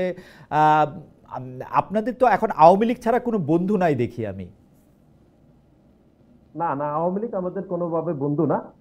আমরা মনে করছি আওয়ামী লীগ গণ অভ্যুত্থানে এতগুলো মানুষকে নির্মমভাবে হত্যা করেছে, আওয়ামী লীগ বাংলাদেশের কোনো মানুষের বন্ধু না। আমরা ওকে, যেটি হচ্ছে পারভেজের যে হত্যাকাণ্ড বেসরকারি বিশ্ববিদ্যালয়, সেখানে বৈষম্য বিরোধী ছাত্র আন্দোলনের দুইজন নেতা কর্মী সেখানে জড়িত ছিল, কিন্তু দুঃখজনকভাবে বৈষম্য বিরোধী ছাত্র জনাব নাসিরের কানেকশনটি আবার একটু পজ হয়েছে। আমরা জনাব নাসিরকে যখন আবার পাবো তখন জনাব নাসিরকে আবার সংযুক্ত করব। উল্টো জনাব নাসির খুলনা থেকে সংযুক্ত হয়েছে। জনাব নাসিরকে কি পেয়েছি আমরা আবার মনে হয়? জনাব নাসির, আপনাকে আমরা কিছুক্ষণ শুনতে পাইনি, আপনি আবার বলেন প্লিজ কিছু। হ্যাঁ, আমরা যেটি আমি আবার পুনরায় বলছি সেটি হচ্ছে যখন পারভেজকে হত্যাকাণ্ডের শিকার হতে হয়েছিল বেসরকারি বিশ্ববিদ্যালয়ের ছাত্র দলের আমাদের নেতা, তখন এই ঘটনায় বৈষম্য বিরোধী ছাত্র আন্দোলনের দুইজন নেতা কর্মী সেখানে জড়িত ছিল, কিন্তু বৈষম্য বিরোধী ছাত্র আন্দোলনের প্ল্যাটফর্ম থেকে কোনো ধরনের এই ঘটনার জন্য দায় স্বীকার না করে বরং উল্টো বাংলাদেশ জাতীয়তাবাদী ছাত্র দলের নামে দোষারোপ করা হয়েছে। তখন আমরা বলেছিলাম যে প্ল্যাটফর্মকে মেনে আমরা গণ অভ্যুত্থানে অংশগ্রহণ করেছি, সেই প্ল্যাটফর্মের নেতাকর্মীরাই বাংলাদেশ জাতীয়তাবাদী ছাত্র দলের নেতা কর্মীদেরকে এখন কুপিয়ে হত্যা করছে। এখন আপনি দেখেন, এর বাইরে আপনি সারিয়ার আলম সাম্য গণ অভ্যুত্থানের ফ্রন্ট লাইনে যুদ্ধ ছিলেন, খুনি হাসিনার বিরুদ্ধে তিনি আন্দোলন সংগ্রাম করেছেন, তাকেও ঢাকা বিশ্ববিদ্যালয় এলাকাতে হত্যাকাণ্ডের শিকার হতে হয়েছে। কিন্তু হত্যাকাণ্ডের শিকারের পরে আমরা দেখেছি এক ধরনের সামাজিক যোগাযোগ মাধ্যমে প্রোপাগান্ডা করছে এক ধরনের গুপ্ত সংগঠন, বিশেষ করে শিবিরের সন্ত্রাসীরা। তারা প্রচার করতেছে যে সারিয়ার আলম সাম্য কেন এত রাতে ক্যাম্পাস সংলগ্ন এলাকায় গিয়েছেন, সারিয়ার আলম সাম্য ঢাকা বিশ্ববিদ্যালয়। কিন্তু জনাব নাসির, এই বিষয়টা যদি আবার একটু পরিষ্কার করেন। ধরেন বৈষম্য বিরোধী ছাত্র আন্দোলনরা এই পারভেজ হোসেনকে খুন করেছেন বা কিন্তু তাদের লাভ কি হয়েছে তাদের? মানে আমি তো মোটিভ দিয়ে বিবেচনা করব। আপনি বলছেন যে শিবিরের, আপনারা যখন দেখলেন যে সাম্য মারা গেছেন, সাম্যকে মারা হয়েছে, তারপরে শিবিরের সন্ত্রাসীরা, আপনি এই শব্দটা আগেও ব্যবহার করেছেন, আপনার শিবিরের লাভ কি? জামাত শিবিরের কি লাভ আপনাদের লোকজনকে মেরে? এনসিপির কি লাভ আপনাদের লোকজনকে মেরে? বৈষম্য বিরোধী ছাত্র আন্দোলনের কি লাভ আপনাদের লোকজনকে মেরে? দেখুন, বৈষম্য বিরোধী ছাত্র আন্দোলনের নেতা কর্মীরা যারা পারভেজ হত্যাকাণ্ডের সাথে জড়িত, আমরা কিন্তু পুরো বৈষম্য বিরোধী ছাত্র আন্দোলনের প্ল্যাটফর্মকে এখানে আমরা দোষারোপ করছি না, বরং আমরা বলছি যে এই ঘটনায় অন্তত বৈষম্য বিরোধী ছাত্র আন্দোলনের দুঃখ প্রকাশ করা উচিত ছিল, অথবা যারা হত্যাকাণ্ডে জড়িত ছিল তাদেরকে বহিষ্কার করতে পারতো, সাংগঠনিক ব্যবস্থা নিতে পারতো। কারণ এত বড় একটি প্ল্যাটফর্মে কেউ দোষ ত্রুটি করতে পারে, আমাদের নেতা কর্মীরা তো দোষ ত্রুটি করছে, আমরা সাংগঠনিক ব্যবস্থা নিচ্ছি। আমরা কিন্তু পুরো বৈষম্য বিরোধী ছাত্র আন্দোলনকে দোষারোপ করিনি, বরং আমরা মনে করছি যে এখন অন্তত যে পর্যায়ে রয়েছে, এখন আর বৈষম্য বিরোধী ছাত্র আন্দোলনের প্ল্যাটফর্মটি এখন আর কোনো প্রয়োজন নেই, কারণ এটি একটি অভিভাবক শূন্য একটি প্ল্যাটফর্ম। এটি আমাদের বক্তব্য। আর দ্বিতীয় হচ্ছে, আমাদের সারিয়ার আলম সাম্যকে আমরা বলি না যে এখানে শিবির জড়িত, বরং শাহরিয়ার আলম সাম্য হত্যাকাণ্ডের পরে শিবির যেভাবে বাংলাদেশ জাতীয়তাবাদী ছাত্র দলের নামে প্রোপাগান্ডা করছে, যেরকম বিরূপ ন্যারেটিভ তৈরি করছে, সেটাতে আমরা মর্মাহত হয়েছি, আমরা দুঃখ পেয়েছি। আমরা মনে করছি এরকম বাংলাদেশ জাতীয়তাবাদী ছাত্র দলের নেতা কর্মী ব্যতীত, সে তো ঢাকা বিশ্ববিদ্যালয়ের একজন নিয়মিত শিক্ষার্থী, তার জন্য তো সবাই সর্বস্তর থেকে প্রতিবাদ করা উচিত ছিল। সেটি না করে বরং হত্যাকাণ্ডের মোটিভ নিয়ে সমালোচনা হচ্ছে, আমি সেটি আমাদের খুবই দুঃখজনক না, মনে হচ্ছে। হত্যাকাণ্ডের মোটিভ নিয়ে যখন কথা আসলো তখন আমি বলি যে শাহরিয়ার আলম সাম্য নিহত হয়েছেন কিন্তু টেকনিক্যালি ঢাকা বিশ্ববিদ্যালয়ের সীমানার বাইরে, মানে এগুলি হয়তো আগে ঢাকা বিশ্ববিদ্যালয়ের সীমানার ভিতরে ছিল, এখন কিন্তু নাই। প্রাথমিকভাবে যারা ধরা পড়েছে অভিযুক্ত হিসেবে তারা ঢাকা বিশ্ববিদ্যালয়ের শিক্ষার্থীও নন। এক্ষেত্রে সাম্য হত্যার ঘটনায় ঢাকা বিশ্ববিদ্যালয়ের ভিসি বা প্রক্টরের পদত্যাগ আপনারা দাবি করলেন কেন? আসলে মানে এটা যৌক্তিকতা আসলে কি? আপনারা বলতে চাইলেন ঢাকা বিশ্ববিদ্যালয়ের ভিসি তা আপনাদের ছাত্র সংগঠনের লোকজনকে প্রোটেক্ট করতে পারছে না, এর একটা কারণ কি? বাজারে গুজব এই যে ঢাকা বিশ্ববিদ্যালয়ের ভিসি যিনি আছেন তিনি জামায়াতপন্থী, তাকে বাদ দিয়ে আপনারা বিএনপি পন্থী একজনকে আপনারা ভিসি বানাতে চান। এই পুরো প্লটটাকে ঘিরেই এই ঘটনাগুলি ঘটছে।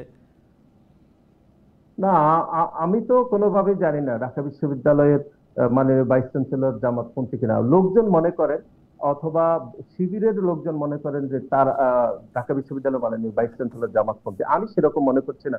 আমি মনে করছি যে তিনি নিরপেক্ষ থাকা উচিত। কিন্তু আমাদের যে লজিক যে তার পদত্যাগ করা উচিত কেন মাননীয় ভাইস চ্যান্সেলর, সেটি হচ্ছে ঢাকা বিশ্ববিদ্যালয়ের প্রতিটি শিক্ষার্থীর নিরাপত্তা দেখার দায়িত্ব ঢাকা বিশ্ববিদ্যালয়ের মাননীয় প্রক্টরের, এবং বিশ্ববিদ্যালয়ের সর্বোচ্চ অভিভাবক হিসাবে ঢাকা বিশ্ববিদ্যালয়ের মাননীয় উপাচার্য কোনোভাবে এই হত্যাকাণ্ডের দায় এড়িয়ে যেতে পারেন না। আর আপনি যেটুকু বলেছেন যে এই সংলগ্ন এলাকায় যেখানে হত্যাকাণ্ড হয়েছে সেটি ঢাকা বিশ্ববিদ্যালয়ে খুব বেশি অদূরে না। আমরা এইখানে যারা আলোচনা করছি আমরা তিনজনে ঢাকা বিশ্ববিদ্যালয়ের শিক্ষার্থী, আপনি সাবেক শিক্ষার্থী ছিলেন। এই যেই জায়গায় হত্যাকাণ্ড হয়েছে এটি ঢাকা বিশ্ববিদ্যালয়ের খুবই কাছাকাছি। এখানে ঢাকা বিশ্ববিদ্যালয়ের শিক্ষার্থীরা নিয়মিত যাতায়াত করে, এবং বাংলা একাডেমির পাশে যে রাস্তাটি এখন মেট্রো স্টেশন হয়েছে সেই রাস্তা কিন্তু দেখাশোনার দায়িত্ব ঢাকা বিশ্ববিদ্যালয় কর্তৃপক্ষের। এবং এই রাস্তাটি কিন্তু গত কয়েক মাসে অনেকবার অপহরণের শিকার হতে হয়েছে। বিশেষ করে ঢাকা বিশ্ববিদ্যালয়ের নারী শিক্ষার্থীরা একাধিকবার তারা এখানে হয়রানির শিকার হয়েছে। তারপরে হচ্ছে তাদের পরিচয়পত্র কেড়ে নিয়েছে, তাদের টাকা পয়সা কেড়ে নিয়ে গেছে সন্ত্রাসীরা। সুতরাং এই পুরো পরিস্থিতি ঢাকা বিশ্ববিদ্যালয় কোনোভাবে নিয়ন্ত্রণ করতে পারেনি। এর আগেও তো আপনি দেখেছেন ঢাকা বিশ্ববিদ্যালয়ে অ্যাপেইজ হলে তোফাজ্জল নামের একজন ব্যক্তিকে হত্যা করেছে। সেই ঘটনা কি ঢাকা বিশ্ববিদ্যালয়ের মাননীয় উপাচার্য নিয়েছেন? তিনি তো নেন নাই কোনোভাবে। সুতরাং সার্বিকভাবে আমাদের মনে হচ্ছে ঢাকা বিশ্ববিদ্যালয়ের এখন মাননীয় উপাচার্য হিসাবে যিনি দায়িত্ব পালন করছেন, তিনি সার্বিকভাবে ঢাকা বিশ্ববিদ্যালয়কে যেভাবে ফাংশন করা উচিত ছিল সেভাবে তিনি পারছেন না বলে আমাদের মনে হয়েছে। আমরা উনি কোন দলের, কোন রাজনৈতিক দলের, সেটি আমাদের কাছে কোনো বিবেচ্য বিষয় নেই। আমরা মনে করছি তিনি কোনোভাবে ঢাকা বিশ্ববিদ্যালয় যেরকম চলা উচিত সেভাবে তিনি ম্যানেজমেন্ট করতে পারছেন না, এবং ঢাকা বিশ্ববিদ্যালয়ের প্রতিটি শিক্ষার্থী যেরকম নিরাপত্তা নিশ্চিত করা দরকার ছিল সেটি ঢাকা বিশ্ববিদ্যালয় মাননীয় প্রক্টর পারেননি। ঢাকা বিশ্ববিদ্যালয়ের সর্বোচ্চ অভিভাবক হিসাবে কোনোভাবেই তিনি শাহরিয়ার আলম আমার মনে হয় যে আপনার বক্তব্য পরিষ্কার যে ওই ব্যর্থতা থেকে আমি এই জায়গায় একটু জানাম বাকের মজুমদারকেও একটু শুনতে চাইবো যে ঢাকা বিশ্ববিদ্যালয়ের পরিবেশ রক্ষায় কি ভিসি প্রক্টররা ব্যর্থ হয়েছেন কিনা। তার আগে আমি একটু ওই যে জায়গায় আপনি বলছিলেন যে নতুন রাজনৈতিক দল অর্থাৎ বৈষম্য বিরোধী ছাত্র আন্দোলনের প্ল্যাটফর্ম থেকে যে রাজনৈতিক দলের উদ্ভূত তাদের বিভিন্ন রকম অন্যায়, অত্যাচার, অপপ্রচার, মানে কি বলে অনাচারের কথা যেগুলি আমরা পত্রপত্রিকায় পড়ি বা চোখের সামনে যা দেখতে পাই, মানে সেইগুলির ক্ষেত্রে গণতান্ত্রিক ছাত্র সংসদ কোনো প্রতিবাদ করছে কিনা, প্রতিবাদ করার কথা কোনো চিন্তায় আছে কিনা? জনাব আবু বকর মজুমদার। আচ্ছা, ধন্যবাদ ভাই আমার কাছে আসার জন্য আবারও। তবে আমার বাংলাদেশ গণতান্ত্রিক ছাত্র সংসদ গণঅভ্যুত্থানের শক্তি গঠিত একটি ছাত্র সংগঠন। তো আমার ছাত্র সংগঠনটা নিয়ে যখন আমি এসব মন্তব্য করবো তার আগে মনে হয় যে আমি একটু আমাদের আইডিয়ালটা বলা উচিত। আমরা হচ্ছি একটি বাংলাদেশপন্থী ছাত্র সংগঠন যারা মধ্যমপন্থা ছাত্র রাজনীতির আমরা প্রস্তাব করছি। আমরা মনে করছি যে এখানে দীর্ঘদিন সোসাইটিতে সাম্য, মানবিক মর্যাদা, সামাজিক সুবিচার নিশ্চিত করা হয়নি বিধায় এখানে মানুষজনের মধ্যে দীর্ঘ সময়ের মধ্যে একটা ক্ষোভ তৈরি হয়েছে। বিশেষ করে স্বাধীনতা 52-53 বছর আসলে আমরা আমাদের এই সমাজে জিনিসগুলো নিশ্চিত করতে পারিনি। ফলত এখানকার জনগোষ্ঠী কিন্তু 24শে গণঅভ্যুত্থানে তাদের একই ধরনের একটা স্পিরিট নিয়ে তারা কিন্তু এখানে গণঅভ্যুত্থান করেছে। তো এখন আমরা মনে করছি এখানে যে ছাত্র রাজনীতির একটা সুযোগ তৈরি হয়েছে, বিশেষ করে ছাত্রদের যেহেতু ছাত্ররাই আন্দোলন স্বতঃস্ফূর্তভাবে অংশগ্রহণ করেছে, তাহলে তাদেরকে নিয়ে এক ধরনের লেজুর ভিত্তিহীন একটা ছাত্র রাজনীতি করার সুযোগ আছে। বিশেষ করে আমি যদি এখানে আরেকটা জিনিস এখানে উল্লেখ করতে চাই, আপনার 1971 সালে যে মহান আমাদের স্বাধীনতা মুক্তিযুদ্ধ, সেই যুদ্ধের মধ্যে কি হয়েছিল বা আমরা যেভাবে দেখি বিষয়টাকে, তার পূর্ববর্তী সময় পাকিস্তান যখন এখানে শাসন করছিল তখন এখানে একটা অ্যান্টি পাকিস্তান একটা মেন্টালিটি মানুষের মধ্যে তৈরি হয়েছিল, এবং এই সেন্টিমেন্টের মধ্যে দিয়ে এবং যখন 71-এর 25শে মার্চ এখানে গণহত্যা চালানো হয়, তার পরবর্তী মানুষ কিন্তু বাংলাদেশের আপামর ছাত্র জনতা কিন্তু সেই মুক্তিযুদ্ধে ঝাঁপিয়ে পড়ে। এবং এইখানে এটা আমরা মনে করছি যে এই মুক্তিযুদ্ধটা সংগঠিত হয়েছে, এটা এই অঞ্চলের মানুষের সকলের স্বতঃস্ফূর্ত অংশগ্রহণের মধ্যে দিয়ে আসলে এই যুদ্ধ সংগঠিত হয়েছে। এবং সেখানে এক ধরনের একটা বাংলাদেশপন্থী রাজনীতি কিন্তু নির্মিত হয়েছে অ্যান্টি পাকিস্তান রাজনীতির বিপক্ষে গিয়ে। আবার একই সাথে আমরা দেখেছি এখানে আমাদের ভারতের সাথে যে সীমান্ত হত্যাকাণ্ড হয়েছে দীর্ঘদিন ধরে আওয়ামী লীগের সময়টাতে, আপনার বিশেষ করে 15 সালে, আপনি মনে আছে কিনা ভাই, বাংলাদেশ ভারত একটা ক্রিকেট ম্যাচে আমাদের ওই যে একটা ক্যাচ আউট নিয়ে মাহমুদুল্লাহ, সেখানে একটা অ্যান্টি ইন্ডিয়ান সেন্টিমেন্ট কিন্তু বাংলাদেশের এই তরুণদের মধ্যে তৈরি হয়েছিল। এবং তার পরবর্তীতে এখানে আবরার ফাহাদ হত্যাকাণ্ড এবং হচ্ছে যে এই যে নির্বাচনগুলো, পাতানো নির্বাচনগুলো, সেখানের মধ্যে আমরা দেখেছি যে কিভাবে ভারত হস্তক্ষেপ করেছে। শুধু তাই নয়, আমি একটু বলি, এটা গুরুত্বপূর্ণ, এই জন্য বলতেছি এটা গুরুত্বপূর্ণ, তাহলে আমি সেখানে আমি কানেক্ট করতে পারবো আপনাকে। ঠিক আছে, কানেক্ট তো করেন। এখানে হস্তক্ষেপ করেছে এবং সবকিছুর মধ্যে দিয়ে 24-এর ধারপ্রান্তে এসে আমরা দেখেছি দিল্লি না ঢাকা, ঢাকা ঢাকা স্লোগান কত জনপ্রিয় ওঠে। মানে এখানে একটা অ্যান্টি ইন্ডিয়ান সেন্টিমেন্টের মধ্যে আরেকটা বাংলাদেশপন্থী রাজনীতি তৈরি হয়েছে, এবং দুইটার সমন্বয়ে একটা টোটাল বাংলাদেশপন্থী রাজনীতি বাংলাদেশ গণতান্ত্রিক ছাত্র সংসদ প্রস্তাব করছে, এবং যেটা হচ্ছে মধ্যমপন্থা ছাত্র রাজনীতি, যেখানে তারা সকল ধরনের মানুষের মতামতকে, অংশীজনকে কানেক্ট করে তারা সেই রাজনীতিটা করবে এবং মেইনস্ট্রিম একটা পলিটিক্স করবে ছাত্রদের মধ্যে। এবং শুধু তাই নয়, ছাত্রদের জন্য আমরা বলছি যে আমরা একটি গবেষণা ভিত্তিক শিক্ষা ব্যবস্থা রূপান্তরের কথা কিন্তু আমরা বলছি এই অঞ্চলে মানুষের মধ্যে সাম্য, মানবিক মর্যাদা, সামরিক সুবিধা নিশ্চিত করতে হবে। আপনি দেখবেন যে হলগুলো আর গেস্ট রুম কর্মের মধ্যে কিভাবে আপনার এই মানবিক মর্যাদা ক্ষুণ্ণ করা হতো। এখানে যারা আওয়ামী লীগ করতো, ছাত্রলীগ করতো, তারা ফার্স্ট ক্লাস সিটিজেন হিসেবে ট্রিটেড পাইতো। আমি একটু বলতেছি, এই যে সিচুয়েশনটা মিলে আমরা একটা ছাত্র সংগঠন এখানে আমরা ঘোষণা করেছি, এবং সেই ছাত্র সংগঠন লক্ষ্য উদ্দেশ্যগুলো নিয়ে কাজ করে যাবে। কিন্তু আপনি যে এনসিপির প্রশ্নটি এনেছেন, এনসিপি ও গণঅভ্যুত্থানের শক্তি থেকে গঠিত আরেকটি সংগঠন, যা আমরা বলছি যে তারা যদি আদর্শিক জায়গায় গণঅভ্যুত্থানের যে স্পিরিট সেটাকে ধারণ করে, তাহলে আমরা তাদেরকে সাপোর্ট দিব।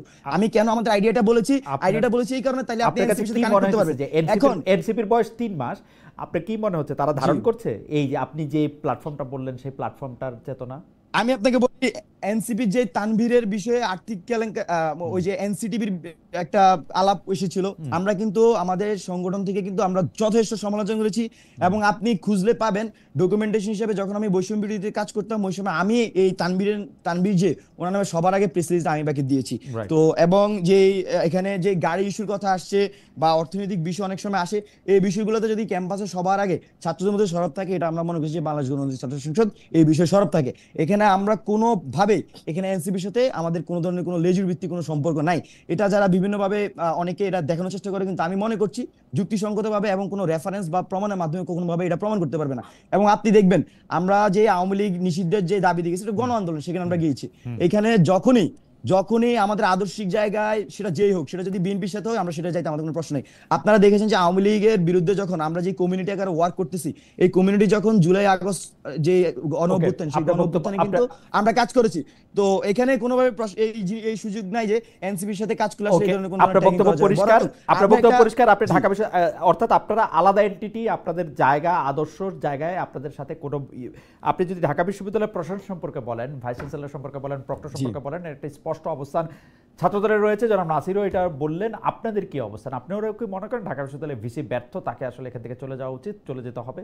এবং জনাব নাসির আরেকটি কথা তুলেছেন, সেটি ব্যাপারে আপনি বলতেও পারেন যে প্রাইভেট বিশ্ববিদ্যালয়ে জনাব পারভেজ হোসেনকে যখন খুন করা হলো তখন বৈষম্য বিরোধী ছাত্র আন্দোলনের পক্ষ থেকে কোনো ব্যবস্থা নেওয়া হয়নি, সেটিও যদি আপনি 1-2 বাক্যে একটু অ্যাড্রেস করতেন। আচ্ছা, আমি শুরুতেই ঢাকা বিশ্ববিদ্যালয় নিয়ে যদি বলি, এখানে দীর্ঘদিন আওয়ামী ফ্যাসিবাদের তাদের একটা শাসন কিন্তু চলেছিল, এবং ঢাকা বিশ্ববিদ্যালয়কে সবসময় ছাত্রলীগ একটা ক্যান্টনমেন্টের মতো বিহেভ এখানে করেছিল। বিশেষগুলো হলগুলো ছিল যে একটা ক্যান্টনমেন্টের মতো। ক্যান্টনমেন্ট আমি কেন বলছি, এই আইডিয়া থেকে যে এখানে আসলে একটা ছাত্রলীগ যে রুলস সেট করে দিয়েছে সেই রুলসের মধ্যে দিয়ে চলতো, তার বাইরে কিছু আসলে চলতো না। তো এই যে একটা দীর্ঘ সময় একটা স্ট্রাকচার তারা তৈরি করেছিল, এবং এই স্ট্রাকচারের মধ্যে হচ্ছে যে বিশ্ববিদ্যালয়ের প্রশাসনকে তাদের কোনো হস্তক্ষেপ ছিল না, বরং ছাত্রলীগ হলের সিট বন্টন করতো। ছাত্রলীগে কিভাবে একটা ছেলে হলে উঠবে, কিভাবে হল থেকে নামবে, তারা নির্ধারণ করতো। তো এই যে ছাত্রলীগের যে ফ্যাসিবাদী কাঠামো, যে সন্ত্রাসী কাঠামো, এই সন্ত্রাসী কাঠামো কিন্তু জুলাই আগস্টে ভেঙে গিয়েছে। আমরা দেখেছি জুলাই আগস্টের পরবর্তীতে এখানে অক্টোবরের 22 তারিখে মনে হয় আমাদের বিশ্ববিদ্যালয় প্রশাসন চালু হয়েছে এবং বিশ্ববিদ্যালয়ের ক্লাস পরীক্ষা আস্তে আস্তে শুরু হয়েছে। তো এই যে এই সময়টাতে কিন্তু বিশ্ববিদ্যালয়কে আস্তে আস্তে গতিশীল করতে হয়েছে বিশ্ববিদ্যালয় প্রশাসনকে, এবং তার পরবর্তী সময়ে বিশ্ববিদ্যালয়ে বিভিন্ন ধরনের প্রবলেম অ্যারাইজ করেছে, যেহেতু দীর্ঘ সময়ের একটা ধ্বজভঙ্গ একটা সিস্টেম আওয়ামী লীগ বানিয়ে দিয়ে গিয়েছিল বিশ্ববিদ্যালয় পর্যন্ত, সেটাকে ভেঙে চুরে ঠিক করতে আমরা মনে করছি যে সময় লাগছিল, এবং আমরা বিশ্ববিদ্যালয় প্রশাসনকে কিন্তু সে বিষয়ে সব ছাত্র সংগঠনে কিন্তু আমরা সহযোগিতা করে যাচ্ছিলাম। কিন্তু এখানে একটা জিনিস আমি মনে করছি দুঃখের বিষয়, সেটা হচ্ছে বিশেষ করে এখানে সকল ছাত্র সংগঠন কিন্তু প্রায় ডিসেম্বর থেকে খুবই সুন্দর সহাবস্থানের রাজনীতি করছে এবং বিশ্ববিদ্যালয়ে একটা খুবই সুশৃঙ্খল পরিবেশের মধ্যে এসেছিল। কিন্তু এখানে একটা ডাকসু বা আমাদের যে ছাত্র সংসদ নির্বাচন সেটা দিলে কিন্তু বিশ্ববিদ্যালয়ের যে নেতৃত্বের যে প্রবলেমটা সেটা কিন্তু সলভ হয়ে যেত। একটা শিক্ষার্থীদের ভোটে একটা লিগার নেতৃত্ব কিন্তু এখানে বাছাই করার সুযোগ ছিল শিক্ষার্থীদের কাছে। আমরা মনে করছি যে বিশ্ববিদ্যালয় প্রশাসনের এই বিষয়ে আন্তরিকতার অভাব আছে, কারণ যদি আন্তরিকতা সত্যিকার অর্থে থাকতো তাহলে বিশ্ববিদ্যালয় প্রশাসন কিন্তু ডাকসু কার্য করতে পারতাম ডিসেম্বরের পর সময় থেকে। আমি এটা কেন ডাকসুর কথা টানছি এখানে, এটা খুবই এগুলো ঠিক আছে, আপনি কানেক্টেড এই কারণে এখানে বিশ্ববিদ্যালয়ের পরিবেশের সাথে যেমন বিশ্ববিদ্যালয় প্রশাসনের তাদের নিজস্ব পজিশন আছে, একসাথে এখানে শিক্ষার্থীরা কিভাবে তাদের রাজনৈতিক মতাদর্শ রাজনীতি প্র্যাকটিস করবে, কিভাবে পড়াশোনা করবে, কিভাবে তাদের খাবার দাবার থেকে শুরু করে এখানে যে পুরো ইকোসিস্টেম একটা গবেষণা ভিত্তিক বিশ্ববিদ্যালয়ের জন্য সেই ইকোসিস্টেম কিভাবে পরিচালিত সবকিছু একটার সাথে ইন্টারকানেক্টেড। আমরা মনে করছি যে এখানে বিভিন্ন ভাবে এই বিশ্ববিদ্যালয়ের প্রশাসনকে আমরা দেখেছি বিভিন্ন সময় বিভিন্ন জনের অসহযোগিতার মাধ্যমে ওনাদেরকে ফেল করানোর চেষ্টা করেছে। আবার আমরা এটাও দেখেছি যে বিশ্ববিদ্যালয় প্রশাসনকে অনেকে সর্বস্তরে সহযোগিতা করেছে। কিন্তু এর মানে এই না যে বিশ্ববিদ্যালয় প্রশাসনের যে সর্বোচ্চ আমাদের অভিভাবক বিসি স্যার উনি সবকিছুর ঊর্ধ্বে, আমি সেটা বলছি না, ওনাদের অনেক ধরনের দায় আছে। আপনারা ভিসি আমরা মনে করছি যে বিশ্ববিদ্যালয়কে স্থিতিশীল করে রাখার জন্য বিশ্ববিদ্যালয়ের যে প্রবলেমগুলো দিন দিন বড় হয়ে আসে, যেমন বিশ্ববিদ্যালয়ের এখানে শিক্ষার্থীদের বৈধ নেতৃত্বের বিষয় কে শিক্ষার্থীদের সার্ভ করবে, এখানে ডাকসু একটা বড় ইস্যু। এছাড়া বিশ্ববিদ্যালয়ের মধ্যে বহিরাগত গাড়ি ঢুকবে কি ঢুকবে না এটা একটা বড় ইস্যু, এবং আমরা মনে করি যে বিষয়গুলো সকলের আলোচনা ভিত্তিতে সমাধান হওয়া উচিত। আর সাম্য ভাইয়ের যে হত্যাকাণ্ড, এই হত্যাকাণ্ড খুবই দুঃখজনক ঘটনা এবং আমরা শোক প্রকাশ করেছি এবং আমরা এটা সুষ্ঠু তদন্ত সাপেক্ষে এর বিচার চাই। তবে আমরা মনে করছি যে এর জন্য সবার একটা ঐক্যমত আসা উচিত, আসলে এই বিষয়গুলো আমরা সামনের দিন কিভাবে ট্যাকেল দিতে পারবো, এটা হচ্ছে আমাদের সাংগঠনিক পজিশন। বাকের আপনাকে ধন্যবাদ। আমি একটু জনাব নাসিরউদ্দিন আপনার কাছে আসি। আপনার কাছে দুটি প্রশ্ন, একটু যদি ছোট করে জবাব দেন। যে জি জনাব নাসির, আপনি শুনতে পাচ্ছেন তো আমাকে, তাই না? ভাই আমি পারভেজ হত্যাটা আচ্ছা তাহলে এক লাইনে বলেন, বাকির এক লাইনে বলেন পারভেজ হত্যাটা। জি জি জি পারভেজ হত্যার বিষয়ে আমি দেখেছি বৈষম্যবিরোধী ছাত্র আন্দোলন প্রথমে ওরা দুঃখ প্রকাশ করেছে এবং এটা সুষ্ঠু তদন্ত সাপেক্ষে বিচার দাবি করেছে। তো নাসির ভাই যে কথাটি বলেছেন এটা আসলে আমি মনে করছি না, ভাই হয়তো খেয়াল করছেন কিনা আমি জানি না, এটা পুরোপুরি ঠিক নাই।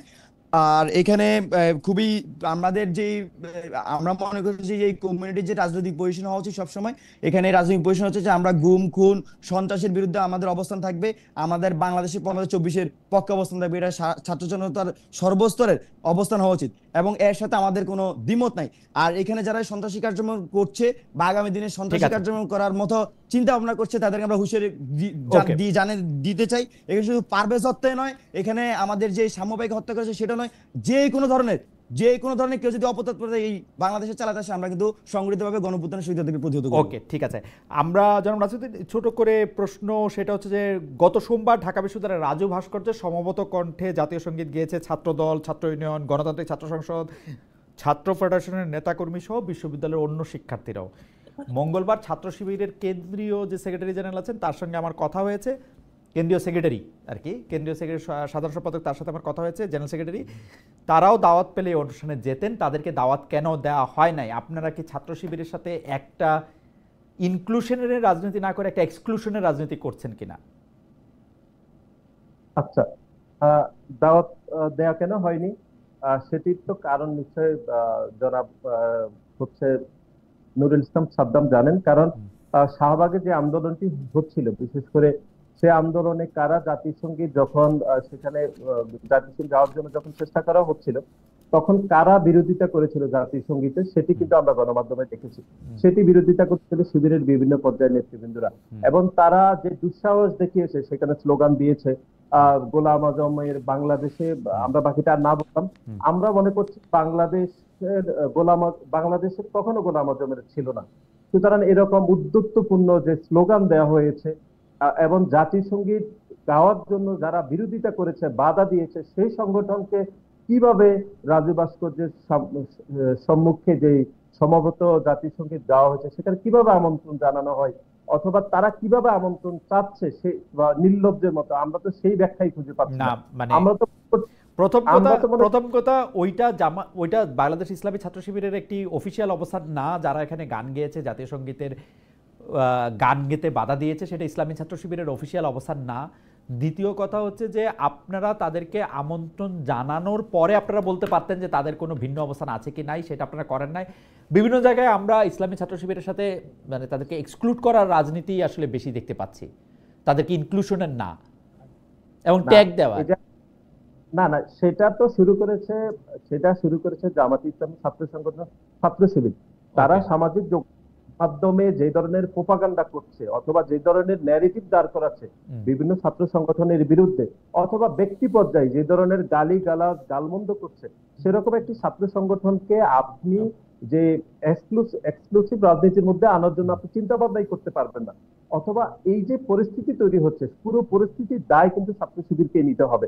অথবা আপনি কোনো একটা বিষয়ে আপনার কাছে কি মনে হয় যে শিবির এই ধরনের, বা আপনি যে অভিযোগ করছেন শিবিরের বিরুদ্ধে, এই ধরনের অভিযোগ বা প্রপাগান্ডা এই গত মানে 5-6 মাস ধরেই করছে, না আগেও করতো? দেখেন, আগেও করতো, কিন্তু তখন আপনাদের পক্ষে যাইতো বলে আপনারা সেটাকে ওয়েলকাম করতেন, তাই তো? না না, পক্ষে বিপক্ষের বিষয় না, বিষয়টি হচ্ছে আগেও হয়তো করতো, কিন্তু সেটি অনেক বেশি দৃশ্যমান ছিল না। কিন্তু আমরা দেখেছি 5 তারিখের পরে তাদের অবস্থানটি বেশি দৃশ্যমান হয়েছে। সাধারণ শিক্ষার্থীদেরকে তারা ব্যাপকভাবে বিভ্রান্ত করছে, এবং বিভিন্ন ছাত্র সংগঠনের মধ্যে তারা বিভেদ তৈরি করার জন্য তাদের সামাজিক যোগাযোগ মাধ্যমগুলো, তাদের বট আইডি গুলো ব্যাপকভাবে কাজ করছে বলে আমাদের মনে হচ্ছে। আপনি যেটি আওয়ামী লীগ নিষিদ্ধের, জি জি শেষ করেন। এই যে শাহরিয়ার আলম শাম্য হত্যাকাণ্ডের পরবর্তী সময়ে তার বিচার না আছে, অর্থাৎ বিচারের দাবি অথবা বিচারের যে ন্যারেটিভ দাঁড় না করিয়ে, বরং তাকে বিভিন্নভাবে হেনস্থা করা হচ্ছে সামাজিক যোগাযোগ মাধ্যমগুলোতে। সে কেন সেখানে শরৎ উদ্যানে গেল, অথবা বাংলাদেশ জাতীয়তাবাদী ছাত্রদল লাশের রাজনীতি করছে, এরকম এক ধরনের বিভেদ তৈরি করার জন্য যত অপচেষ্টা করছে, সকলেই কিন্তু এই গুপ্ত সংগঠনের বিভিন্ন নেতাকর্মীরা করছে বলে আমাদের মনে হচ্ছে। এবং সেটি এখানে জনাব বাকেরও রয়েছে, তিনি নিশ্চয়ই আমার সাথে একমত হবেন যে এই পুরো পরিস্থিতিটা জটিল করছে শিবিরের বিভিন্ন পর্যায়ের নেতৃবৃন্দরা। এর কারণ কি এরকম হইতে পারে যে আপনারা জামায়াত শিবিরকে বিএনপি এবং ছাত্রদলের পক্ষ থেকে খুবই হিংসা করতেছেন? কারণ আওয়ামী লীগ নিষিদ্ধের যে আন্দোলন ডাক দিয়েছিল এনসিপি, তাতে জামায়াত শিবিররা খুবই অবস্থান করে তারা একটা সফলভাবে সরকারকে বাধ্য করতে পারলো আওয়ামী লীগকে নিষিদ্ধ করতে। আপনাদের সেখানে কোনো অংশগ্রহণ করা ছিল না, বরং আপনাদের নেতা বিএনপির স্থায়ী কমিটির সদস্য রাওর মধ্যেও একজন এই কথা বলেছিলেন যে শাহবাগে নাটক হচ্ছে, অন্য অন্য অন্য দল মিছিল মিটিং করতে পারে না, সরকারের পৃষ্ঠপোষকতায় এনসিপি লোকেরা মিছিল মিটিং করতেছে। তো এই হিংসা থেকেই কি আপনারা এইটা করলেন কিনা, যাতে জামায়াত শিবিরের সাথে এনসিপির একটা দূরত্ব তৈরি হয়, আপনারা জামায়াত শিবিরকে একটা ট্যাগ দিতে পারেন, এইটার কারণে আপনারা এটা করলেন কিনা? যেহেতু আওয়ামী লীগ নিষিদ্ধের আন্দোলনে আপনাদের কেমন জানি আপনাদের একটু কি ছিল আমি জানি না, মানে না না না না, আপনি নিশ্চয় অবগত আছেন যে ফেব্রুয়ারি মাসের 10 তারিখে বাংলাদেশ জাতীয়তাবাদী, এটা আপনি মিথ্যা আপনি একটা স্ট্রং ওয়ার্ড ব্যবহার করলেন নাসির, কিন্তু প্রবলেম হলো কি জানেন, আপনারা এটা বলছেন কিন্তু এটা গত 1-2 সপ্তাহ আগে ছাড়া আমি আর এটা শুনি নাই। মানে এটা আমার ব্যর্থতা হইতে পারে, মানে ফেব্রুয়ারি 11 তারিখ শুনি নাই, কিন্তু ফেব্রুয়ারি 10 তারিখ যে আপনারা এটা দিলেন, এটা কি ফেব্রুয়ারি 11 তারিখ কোনো পত্রপত্রিকা ছাপা হয়েছে? আমি দূরে থাকি অনেক। না না, সব পত্রিকা ছাপা হয়েছে। এটি তো বাংলাদেশ জাতীয়তাবাদী দলের পক্ষ থেকে যতগুলো প্রস্তাব লিখিত আকারে দেওয়া হয়, সেটি তো সবকিছু গণমাধ্যমে প্রকাশ করা হয় না। এটি প্রকাশ করার দায় দায়িত্ব তো সরকারের। তো আপনি সরকারকে জিজ্ঞেস করুন যে বাংলাদেশ জাতীয়তাবাদী দলের পক্ষ থেকে 10 তারিখে আমি কিন্তু বিএনপি মিডিয়া সেলের যে ফেসবুক পেজ আছে, সোশ্যাল মিডিয়া আছে, এবং যারা এখানে আছেন তাদের সাথে আমার কথা হয়, তারাও কিন্তু আমার বলে নাই। মানে এটা কি একটা মানে না খালেদ ভাই, আমি একটু বলছি, যেটি হচ্ছে যে লিখিত প্রস্তাবগুলো সরকারকে দেয়া হয়েছে, সেই সবগুলো লিখিত প্রস্তাব সবসময় প্রকাশিত করা হয় না। এখন আপনি বাংলাদেশের গণমাধ্যমে কাজ করেছে, বিদেশে গণমাধ্যমে কাজ করেছে, আপনি চাইলে সরকারকে জিজ্ঞেস করতে পারেন যে সরকার ফেব্রুয়ারি মাসে এই ধরনের প্রস্তাবনা বাংলাদেশ জাতীয়তাবাদী দলের পক্ষ থেকে দেওয়া হয়েছিল কিনা, তাহলে তো এটি পরিষ্কার হয়ে যায়। আচ্ছা, সরকারকে আমি জিজ্ঞেস করব, নাসির ভাই, আমি সরকারকে জিজ্ঞেস করব, কিন্তু আপনারা এই প্রস্তাবটি দেওয়ার সময় মিডিয়াকে জানান নাই কি ইচ্ছা করে, যে মানে জানাইলেন না? না, আমি বলছি এটি এটি অসংখ্যবার আমাদের দলের স্থায়ী কমিটির সদস্য জনাব সালাউদ্দিন আহমদ অসংখ্যবার গণমাধ্যমে বলেছেন যে আওয়ামী লীগকে কিভাবে রাজনীতি বাংলাদেশে, না না, ওই চিঠি দেওয়ার প্রসঙ্গটা, চিঠি দেওয়ার প্রসঙ্গ আমরা যেটি জানতে পেরেছি সেটি হচ্ছে ফেব্রুয়ারির 10 তারিখে সরকারকে লিখিতভাবে অনেকগুলো প্রস্তাবনার মধ্যে সরকারকে আওয়ামী লীগের প্রস্তাবনাটা দেওয়া হয়েছিল। এবার আমার কাছে পরিষ্কার। আপনি যদি এইটা বলতেন যে জামায়াতের সাথে আপনাদের এই জায়গাটা কি, যেহেতু মনে হয় শিবির এবং এনসিপি তারা দুজনে মিলে আওয়ামী লীগকে নিষিদ্ধ করে এক ধরনের জয় নিয়ে বাসায় ফিরলো, বিএনপি সেই জয়ের ভাগিদার হতে পারলো না, ওই জায়গা থেকে যদি একটু বলেন এই ক্ষোভ বা এই হতাশা বিএনপির আসে কিনা, যে বিএনপির আসলে দৃশ্যমান কোনো জয় নাই এখন? একদম কোনো হতাশা নাই, বরং এই যখন আন্দোলন এবার শুরু হয়েছে, এই যে আওয়ামী লীগের নিষিদ্ধের আন্দোলন, তখন আমার স্পষ্ট মনে হয়ে আছে জনাব হাসনাত, জনাব সাদরিস আমার সাথে ব্যক্তিগতভাবে কথা হয়েছে, ওনারা আমাদেরকে আমন্ত্রণ জানিয়েছিলেন একাধিকবার, আমরা বিনয়ের সহিত সেই আমন্ত্রণ তাদেরকে ফিরিয়ে দিয়েছি। আমরা মনে করছি আওয়ামী লীগকে বিচারিক প্রক্রিয়ার মাধ্যমে নিষিদ্ধ করা হলে সেটি অনেক বেশি শক্তিশালী হবে, সেটির গ্রহণযোগ্যতা থাকবে, এটি আমাদের দলের পক্ষ থেকে বারবার বলা হয়েছে। আমরা মনে করছি এরকম একদম বিশৃঙ্খল মব তৈরি করে যদি একটি রাজনৈতিক দলকে নিষিদ্ধ করা হয়, সেটির স্টেবিলিটি খুব বেশি স্থায়ী হবে না বলে আমরা মনে করছি। এটি আমরা বাংলাদেশ জাতীয়তাবাদী ছাত্র দলে সেভাবে মনে করছে, এবং আমাদের দলের পক্ষ থেকে যে প্রস্তাবনাগুলো লিখিতভাবে সরকারকে দেওয়া হয়েছে সেখানে বলা হয়েছে বিচারিক প্রক্রিয়ার মাধ্যমে যদি আওয়ামী লীগের বিচার করা যায় তাহলে দল হিসাবে আওয়ামী লীগকে বাংলাদেশের রাজনীতি থেকে নিষিদ্ধ করা হবে, কিন্তু একটি নির্বাহী আদেশের মাধ্যমে যদি নিষিদ্ধ করা হয় তাহলে সেটি খুব বেশি গ্রহণযোগ্যতা পাবে না। কারণ আমরা অতীতেও দেখেছি শিবিরকে নিষিদ্ধ করা হয়েছে, জামাত ইসলামকে নিষিদ্ধ করা হয়েছে, এগুলো খুব বেশি গ্রহণযোগ্যতা হয়নি। কারণ জামাত ইসলাম এখন রাজনীতি করছে, শিবির এখন রাজনীতি করছে, অপরাজনীতি করছে, তারা সামাজিক যোগাযোগ মাধ্যমে প্রোপাগান্ডা করছে, সবকিছুই করছে, সুতরাং এতে খুব বেশি কাজ হচ্ছে না। সুতরাং শাহবাগে যে আন্দোলন হয়েছে সেই আন্দোলনে আমরা না গিয়ে মনে করছি আমরা সঠিক অবস্থানে ছিলাম। তারপরেও ঠিক আছে, আপনার অবস্থান পরিষ্কার, শাহবাগে না গিয়ে আপনি মনে করেন সঠিক। আমি একদম শেষ প্রসঙ্গে, শেষ প্রশ্নে চলে আসতেছি, এইটা নিয়ে আমি আসলে প্রথমে বাকেরকে শুনবো, বাকের পরে আমি আবার একটু জনাব নাসির আপনাকে শুনতে চাই। যে জুলাই স্পিরিট ধারণ করার কথা বলে শিক্ষার্থীদের মধ্যে নানা ধরনের গ্রুপ তৈরি হচ্ছে জনাব বাকের, এই গ্রুপের মধ্যে কাউকে কাউকে আমরা দেখতে পাচ্ছি যে খুবই মানে আমি কি বলবো, কেউ কেউ ছাত্রলীগের কায়দায়, আমি বলবো যে সাবেক, যেটা আওয়ামী লীগ ক্ষমতায় থাকা অবস্থায় ছাত্রলীগের কায়দায় কারো উপরে হামলা করে তাকে ফেসিবাদের দোষর আখ্যা দিয়ে তাকে কাউকে থানায় দেওয়া হচ্ছে, কেউ নিষিদ্ধ ছাত্রলীগের কেউ পরীক্ষা দিতে এলে তাকে আসলে আটক করা হচ্ছে, মারধর করে পুলিশে দিচ্ছে, আইন হাতে তুলে নিচ্ছে, কোনো কোনো সংগঠন কারো নামে গরু জবাই দিয়ে জিয়াফত করছে। আমরা দেখলাম মাহফুজ আলমের নাম একটা গরুর মধ্যে লিখে সেইটাকে একটা সংগঠন, তামিরুল মিল্লাত মনে হয় ওই জায়গার নাম, তামিরুল মিল্লাত, টঙ্গীর তামিরুল মিল্লাত যে মাদ্রাসায়, সেই জায়গায় এটা করা হচ্ছে। এইগুলি কারা করতেছে বলে আপনার ধারণা? এবং এইসব যে কর্মকাণ্ড, এই কর্মকাণ্ডের জন্য মানে আপনারা এর বিরুদ্ধে বা এর পক্ষে কি অবস্থান আপনারা নিচ্ছেন? আমি এই গণতান্ত্রিক ছাত্র সংসদের আহ্বায়ক বাকের মজুমদারের কাছেও জানতে চাই হচ্ছে ছাত্র দলের সাধারণ সম্পাদকের কাছেও। তো বাকের যদি প্রথমে একটু বলেন যে এগুলি কি হচ্ছে আসলে, ভাই আপনি যে বিভাজনগুলোর কথা বলেছেন, এই বিভাজনগুলো বিভিন্ন প্রেক্ষাপটের মধ্যে দিয়ে, বিভিন্ন ন্যারেটিভের মধ্যে দিয়ে এগুলো তৈরি করা হয়েছে। আমি আপনাকে খুবই একটা জিনিস সুস্পষ্টভাবে বলতে চাই, ধরেন যে এখানে ৭১ প্রশ্নকে অনেকে আমি দেখেছি সোশ্যাল মিডিয়ায় যে ইসলামের বিপক্ষে দাঁড় করাচ্ছে, অনেকে মুসলমানদের বিপক্ষে দাঁড় করাচ্ছে। মানে ৭১ তো মুসলমানদের বিরুদ্ধে এখানে কোনো কিছু ছিল না। এখানে এই মানে এটা দিয়ে কি বোঝাচ্ছে যে ইসলাম বিরোধী একটা কিছু ছিল ৭১? এরকম তো কিছু না। আপনি দেখবেন যে এখানে আমরা একটা লেখাতে দেখেছি যে কি যেন আপনার মুসলমানদেরকে ভুল বুঝিয়ে নাকি মুক্তিযুদ্ধে অংশগ্রহণ করানো হয়েছে। দেখেন, এটা কিন্তু একটা বিভাজন করা হয়েছে ওই সময়টাতে। আপনি দেখবেন যে এখানে যখন আওয়ামী লীগ প্রশ্নে কিন্তু আমরা সবাই এই জুলাই আগস্ট যে আমাদের গণ অভ্যুত্থান, সেই গণ অভ্যুত্থান সবাই ঐক্যমত ছিলাম, এবং সবাই কিন্তু আমরা সেই আওয়ামী লীগের যে নিষিদ্ধের দাবি, সেটা কিন্তু জুলাই আগস্টের একটা দাবি।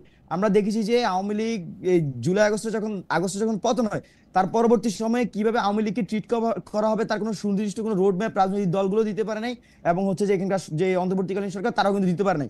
ফলত এখানে কিন্তু বিভিন্ন ধরনের দ্বিধাদ্বন্দ্ব তৈরি হয়েছে। যে ছেলে ঢাকা বিশ্ববিদ্যালয়ে সন্ত্রাসী হামলার সাথে যুক্ত ছিল, সে যখন হল পরীক্ষা দিতে আসে তখন কিন্তু তার সহপাঠীরা তাকে কিন্তু ধরে পুলিশে সোপর্দ করতেছে। আবার একই সাথে আমরা আমাদের এন্ড থেকে যতটুকু আমাদের ক্যাপাসিটি ছিল, আমরা কিন্তু যারা সন্ত্রাসী হামলার সাথে যুক্ত ছিল তাদের কিন্তু আমরা মামলা দিয়েছি, কিন্তু সারা দেশে কোঅর্ডিনেটেড ভাবে বিষয়গুলো হয় নাই।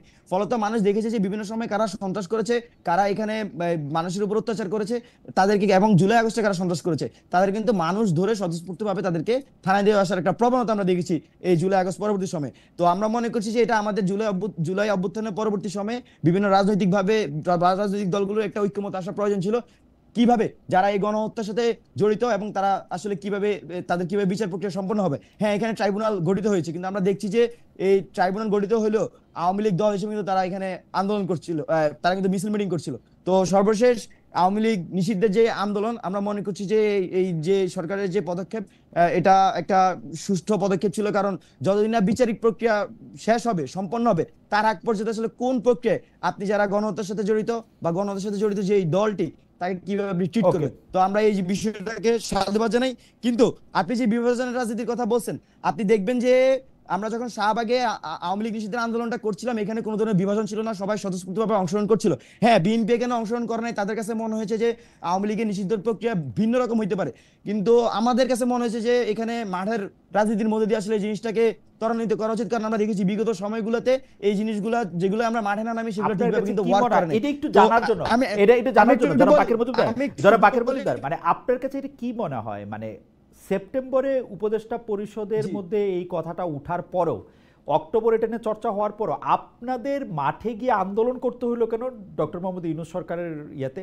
নাকি ডক্টর মোহাম্মদ ইউনূস সরকার আপনাদেরকে কোনো না কোনোভাবে একটা কাঠি দিল যাতে আপনারা এই আন্দোলনটা করেন এবং এই আন্দোলনের নামে এটি করা যায়? মানে আপনাদের কাঁধে বন্দুক রেখে কি সরকার এটি স্বীকার করলো?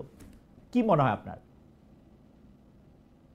এটা বিষয়টা হচ্ছে যে যেভাবে দেখে যে এটা ডক্টর ইউনূস সরকার এটা কেন করলো না? ছাত্রদের সরকার বা আমাদের সাথে ডক্টর ইউনূস সরকার এটা কেন করলো না? আমাদের কাছে কি মনে হয়? আপনারা ডক্টর ইউনূসকে নিয়োগ দিলেন, আপনাদের এটা দাবি করতে হলো কেন?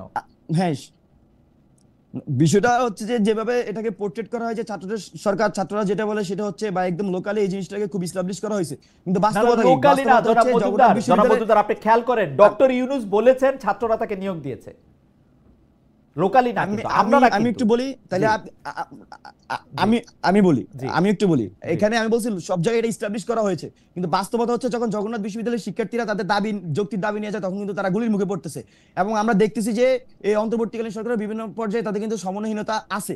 এবং শুধু তাই না, এই যে আওয়ামী লীগ নিষিদ্ধের যে দাবি, আমরা কিন্তু শুরু থেকেই বলে আসছিলাম যে আওয়ামী লীগকে নিষিদ্ধ করতে হবে, তাদের বিচারিক প্রক্রিয়া কার্যক্রম শেষ হওয়ার আগ পর্যন্ত নিষিদ্ধ রাখতে হবে, এবং বিচারিক প্রক্রিয়া শেষ হওয়ার পরে যে এই ধরনের রায় দিবে বিজ্ঞ আদালত, সেই রায় অনুযায়ী তাদের সাথে ওইভাবে রাষ্ট্র ট্রিট করবে।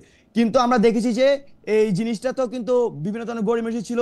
এখানে অন্তর্বর্তীকালীন সরকার যেটা, সেটা আমি মনে করছি না যে আমি গণঅভ্যুত্থানে আমি অনেক কিছুই ছিলাম, আমি মনে করছি যে এটা একটা ইউনাইটেড জায়গা হিসেবে কাজ করে। এখানে বিভিন্ন অংশীজন বিভিন্নভাবে এটাকে প্যাট্রোনাইজ করার ট্রাই করে, এবং তারই একটা বলেছিল যে আওয়ামী লীগকে দীর্ঘদিন হচ্ছে যে নিষিদ্ধ করা সম্ভব হয়নি। এটা কোনোভাবেই আপনি যেভাবে বললেন যে এটা কি আমাদের ঘাড়ে বন্দুক রেখে, না, বিষয়টা এরকম না। বিষয়টা হচ্ছে অন্তর্বর্তীকালীন সরকার নিজেরা উদ্যোগ নিয়ে, আমার একটা সরল অঙ্ক, যে ধরেন সরকারই তো এটা নিষিদ্ধ করেছে, সরকার একটা পরিপত্র জারি করে তার কার্যক্রম নিষিদ্ধ করেছে, তার আদালতে নিষিদ্ধ না, সরকার এটা নিষিদ্ধ করলে আরো 8 মাস আগেও করতে পারতো, 6 মাস আগেও করতে পারতো, 5 মাস আগেও করতে পারতো, কিন্তু সরকারের কানে কথা দেওয়ার জন্য আপনাদের 3 দিন এই গরমের মধ্যে দাঁড়ায় থাকতে হইল কেন? এইটাকে যদি বিএনপির একজন নেতা নাটক বলে, আমরা কি তারে খুব বেশি দোষ দিতে পারবো? এটা অবশ্যই আমাদেরকে যুক্তিসঙ্গতভাবে 3 দিন দাঁড়ায় থাকতে হয়েছে, প্রয়োজনে আমরা আরো 10 দিন থাকতাম। এখানে আমি সেটাই বোঝানোর চেষ্টা করছি। এখানে যেভাবে পোর্ট্রেট করা হয় যে ছাত্ররা চাইলে একটা জিনিস হয়ে যাচ্ছে, বিষয়টা কিন্তু এরকম না। আপনি দেখেছেন গতকালকেও জগন্নাথের স্টুডেন্টরা মার খেয়েছে। এখানে পুরো যে টোটাল সিস্টেমটা, আমরা মনে করছি যে এরা যখন প্রয়োজন পড়ে তখন হচ্ছে যে একটা একটা জিনিসকে পোর্ট্রেট করে। এখানে যদি ছাত্রদের পক্ষের এরা যদি ফুলি টোটাল স্ট্যান্ড নিত, তাহলে কিন্তু আওয়ামী লীগ অনেক আগে নিষিদ্ধ হয়ে যেত এবং রাজনৈতিক ঐক্যমত্যের ভিত্তিতে কিন্তু করা সম্ভব ছিল। এবং প্রোক্লেমেশনের যে ঘোষণার জন্য ছাত্ররা দীর্ঘদিন ধরে কথা বলে আসছে, সেই প্রোক্লেমেশন সম্পর্কে সর্বশেষ আওয়ামী লীগ নিষিদ্ধ আন্দোলনে গিয়ে হচ্ছে যে 30 কার্য দিবসের ঘোষণা আসে, কিন্তু এই প্রোক্লেমেশনে কিন্তু অনেক আগে সম্পূর্ণ করা সম্ভব আচ্ছা ছিল। আমি বলি প্রোক্লেমেশনের কথা না, আমি যদি বলি ব্যাপারটা হচ্ছে এরকম, জামায়াতের নেতা যখন লন্ডনে গিয়ে বিএনপির শীর্ষ নেতার সাথে দেখা করে আসলেন এবং ইলেকশনের কথা রোজার আগে এটা বললেন, তারপরে কিন্তু এনসিপির আর রাজনীতি থাকে না এবং এনসিপি রাজনীতির বিভিন্ন জায়গায় দেখা গেছে যে এনসিপির আর কোনো রাজনীতি নাই। তখন কি মনে হয় না এনসিপি আর বৈষম্য বিরোধী ছাত্র আন্দোলনের একটা কিছু রাজনৈতিক ছুতা দরকার ছিল, যে রাজনৈতিক ছুতাটা যমুনার সামনে 3 দিনের অবস্থান? আমার, আপনি যেটা বলেছেন এনসিপি কে আপনি যে দৃষ্টিভঙ্গিতে দেখছেন, আমি বাংলাদেশ গণতান্ত্রিক ছাত্র সংসদের পক্ষ থেকে আমি একই দৃষ্টিভঙ্গিতে দেখতে পাচ্ছি না, আমি এর জন্য দুঃখিত। আমার কাছে এর চেয়ে বেশি মনে হয়েছে যে এখানে যখন আমরা ছাত্রদের কাছে যাই, আমরা মানুষের সাথে কথা বলি, মানুষের মধ্যে আওয়ামী লীগ যে গণহত্যা চালিয়েছে সেই গণহত্যার ব্যাপারে তাদের বিষয়ে তাদের কাছে কিন্তু ব্যাপক ক্ষোভ রয়েছে। এবং আপনি দেখেছেন যখন এই যে আব্দুল হামিদ যে সাবেক রাষ্ট্রপতি ছিলেন, উনি যখন এখান থেকে দেশ ত্যাগ করে চলে যেতে পেরেছিলেন সফলভাবে, তারপরে কিন্তু এই ক্ষোভ আরো অনেক বেশি জেগে উঠেছিল এবং মানুষ কিন্তু সোশ্যাল মিডিয়া থেকে সব শুরু করে প্রত্যেক জায়গায় তা কিন্তু তারা তাদের প্রতিক্রিয়া জানিয়েছে। তারই ফলশ্রুতিতে আমি হাসনাত আব্দুল্লাহকে সাধুবাদ জানাই, উনি এই উদ্যোগ নিয়েছেন এবং উনি হচ্ছে যে বসেছেন অবস্থানে এবং ছাত্র জনতা কিন্তু তাকে সেই সাড়া দিয়েছেন। এটা কোনোভাবে এটা হচ্ছে কারো প্রেসক্রাইব কিছু না, বরং এই জিনিসটা অন্তর্বর্তীকালীন সরকারের দায়িত্ব ছিল আওয়ামী লীগকে এই নিষিদ্ধ করে তার পরবর্তীতে আপনার আইনি প্রক্রিয়ার মাধ্যমে যেই বিজ্ঞ আদালত যেটা রায় দেয় সেই রায়টা বাস্তবায়ন করা। কিন্তু আমরা দেখেছি অন্তর্বর্তীকালীন সরকার বিচার এবং সংস্কারে বিভিন্ন পর্যায়ে কিন্তু তারা ফেল করছে। আমরা তাদের কাছে জনাব বাকের মজুমদার, আপনার বক্তব্য পরিষ্কার। আমি একই প্রসঙ্গে জনাব নাসির আপনার বক্তব্য একটু শুনতে চাই। নাটকের কথা বহু হয়েছে, নাটকের জায়গা থেকে বহু হয়েছে, ছাত্ররা আন্দোলন করেছে আওয়ামী লীগকে নিষিদ্ধ করার জায়গা থেকে, সেই আন্দোলনটা আরো আগে আসা উচিত ছিল, জুলাই নিয়ে একটা প্রোক্লেমেশন আসা উচিত ছিল। কিন্তু আমরা দেখেছি যে, আমি শুধু প্রশ্নটার মধ্যে একটু যোগ করি যে বিএনপি এই আন্দোলনটার মধ্যে কতখানি স্টেক সেইটাই শুধু দেখতে চাচ্ছে, আন্দোলনের স্পিরিটটার মধ্যে না গিয়ে।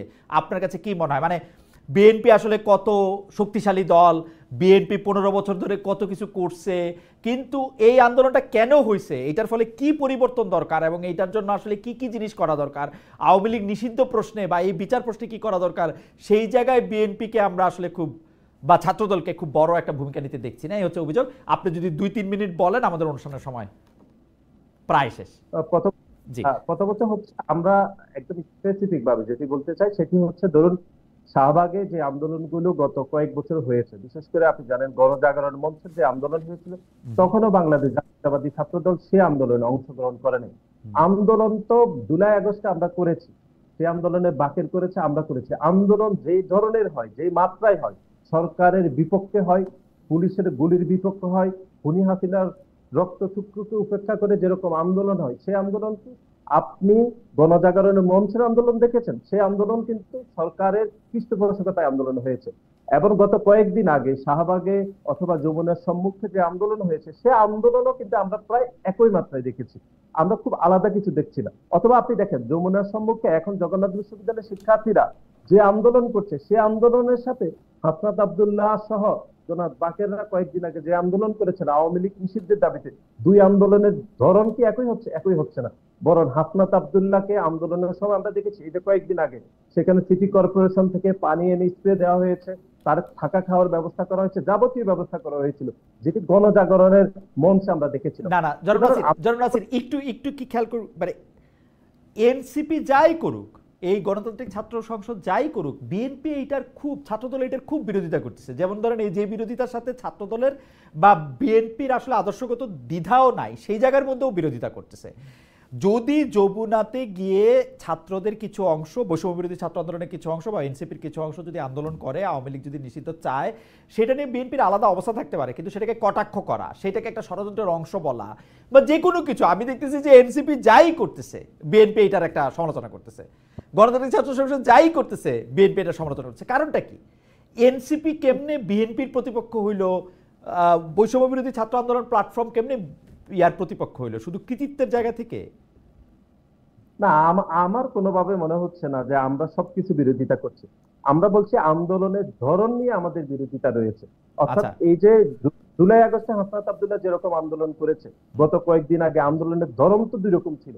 অথবা জগন্নাথ বিশ্ববিদ্যালয়ের শিক্ষার্থীরা এখন যে আন্দোলন করছে, সেই আন্দোলন কি একই হচ্ছে? অথবা আপনি গণজাগরণ মঞ্চের যে আন্দোলন, সেই আন্দোলনের সাথে তো হাসনাত আব্দুল্লাহর গত কয়েকদিনের আন্দোলনে মিল খুঁজে পান। আমরা মনে করছি না যে ছাত্রদল অথবা বিএনপি জনাব বাকেরদের, জনাব হাসনাতের সব কাজে বিরোধিতা করছে। আমরা বলছি যে প্রক্রিয়াগত বিষয়, আওয়ামী লীগকে নিষিদ্ধ করার বিষয়ে তো আমরা স্বাগত জানিয়েছি, এখন আমাদের দল স্বাগত জানিয়েছে।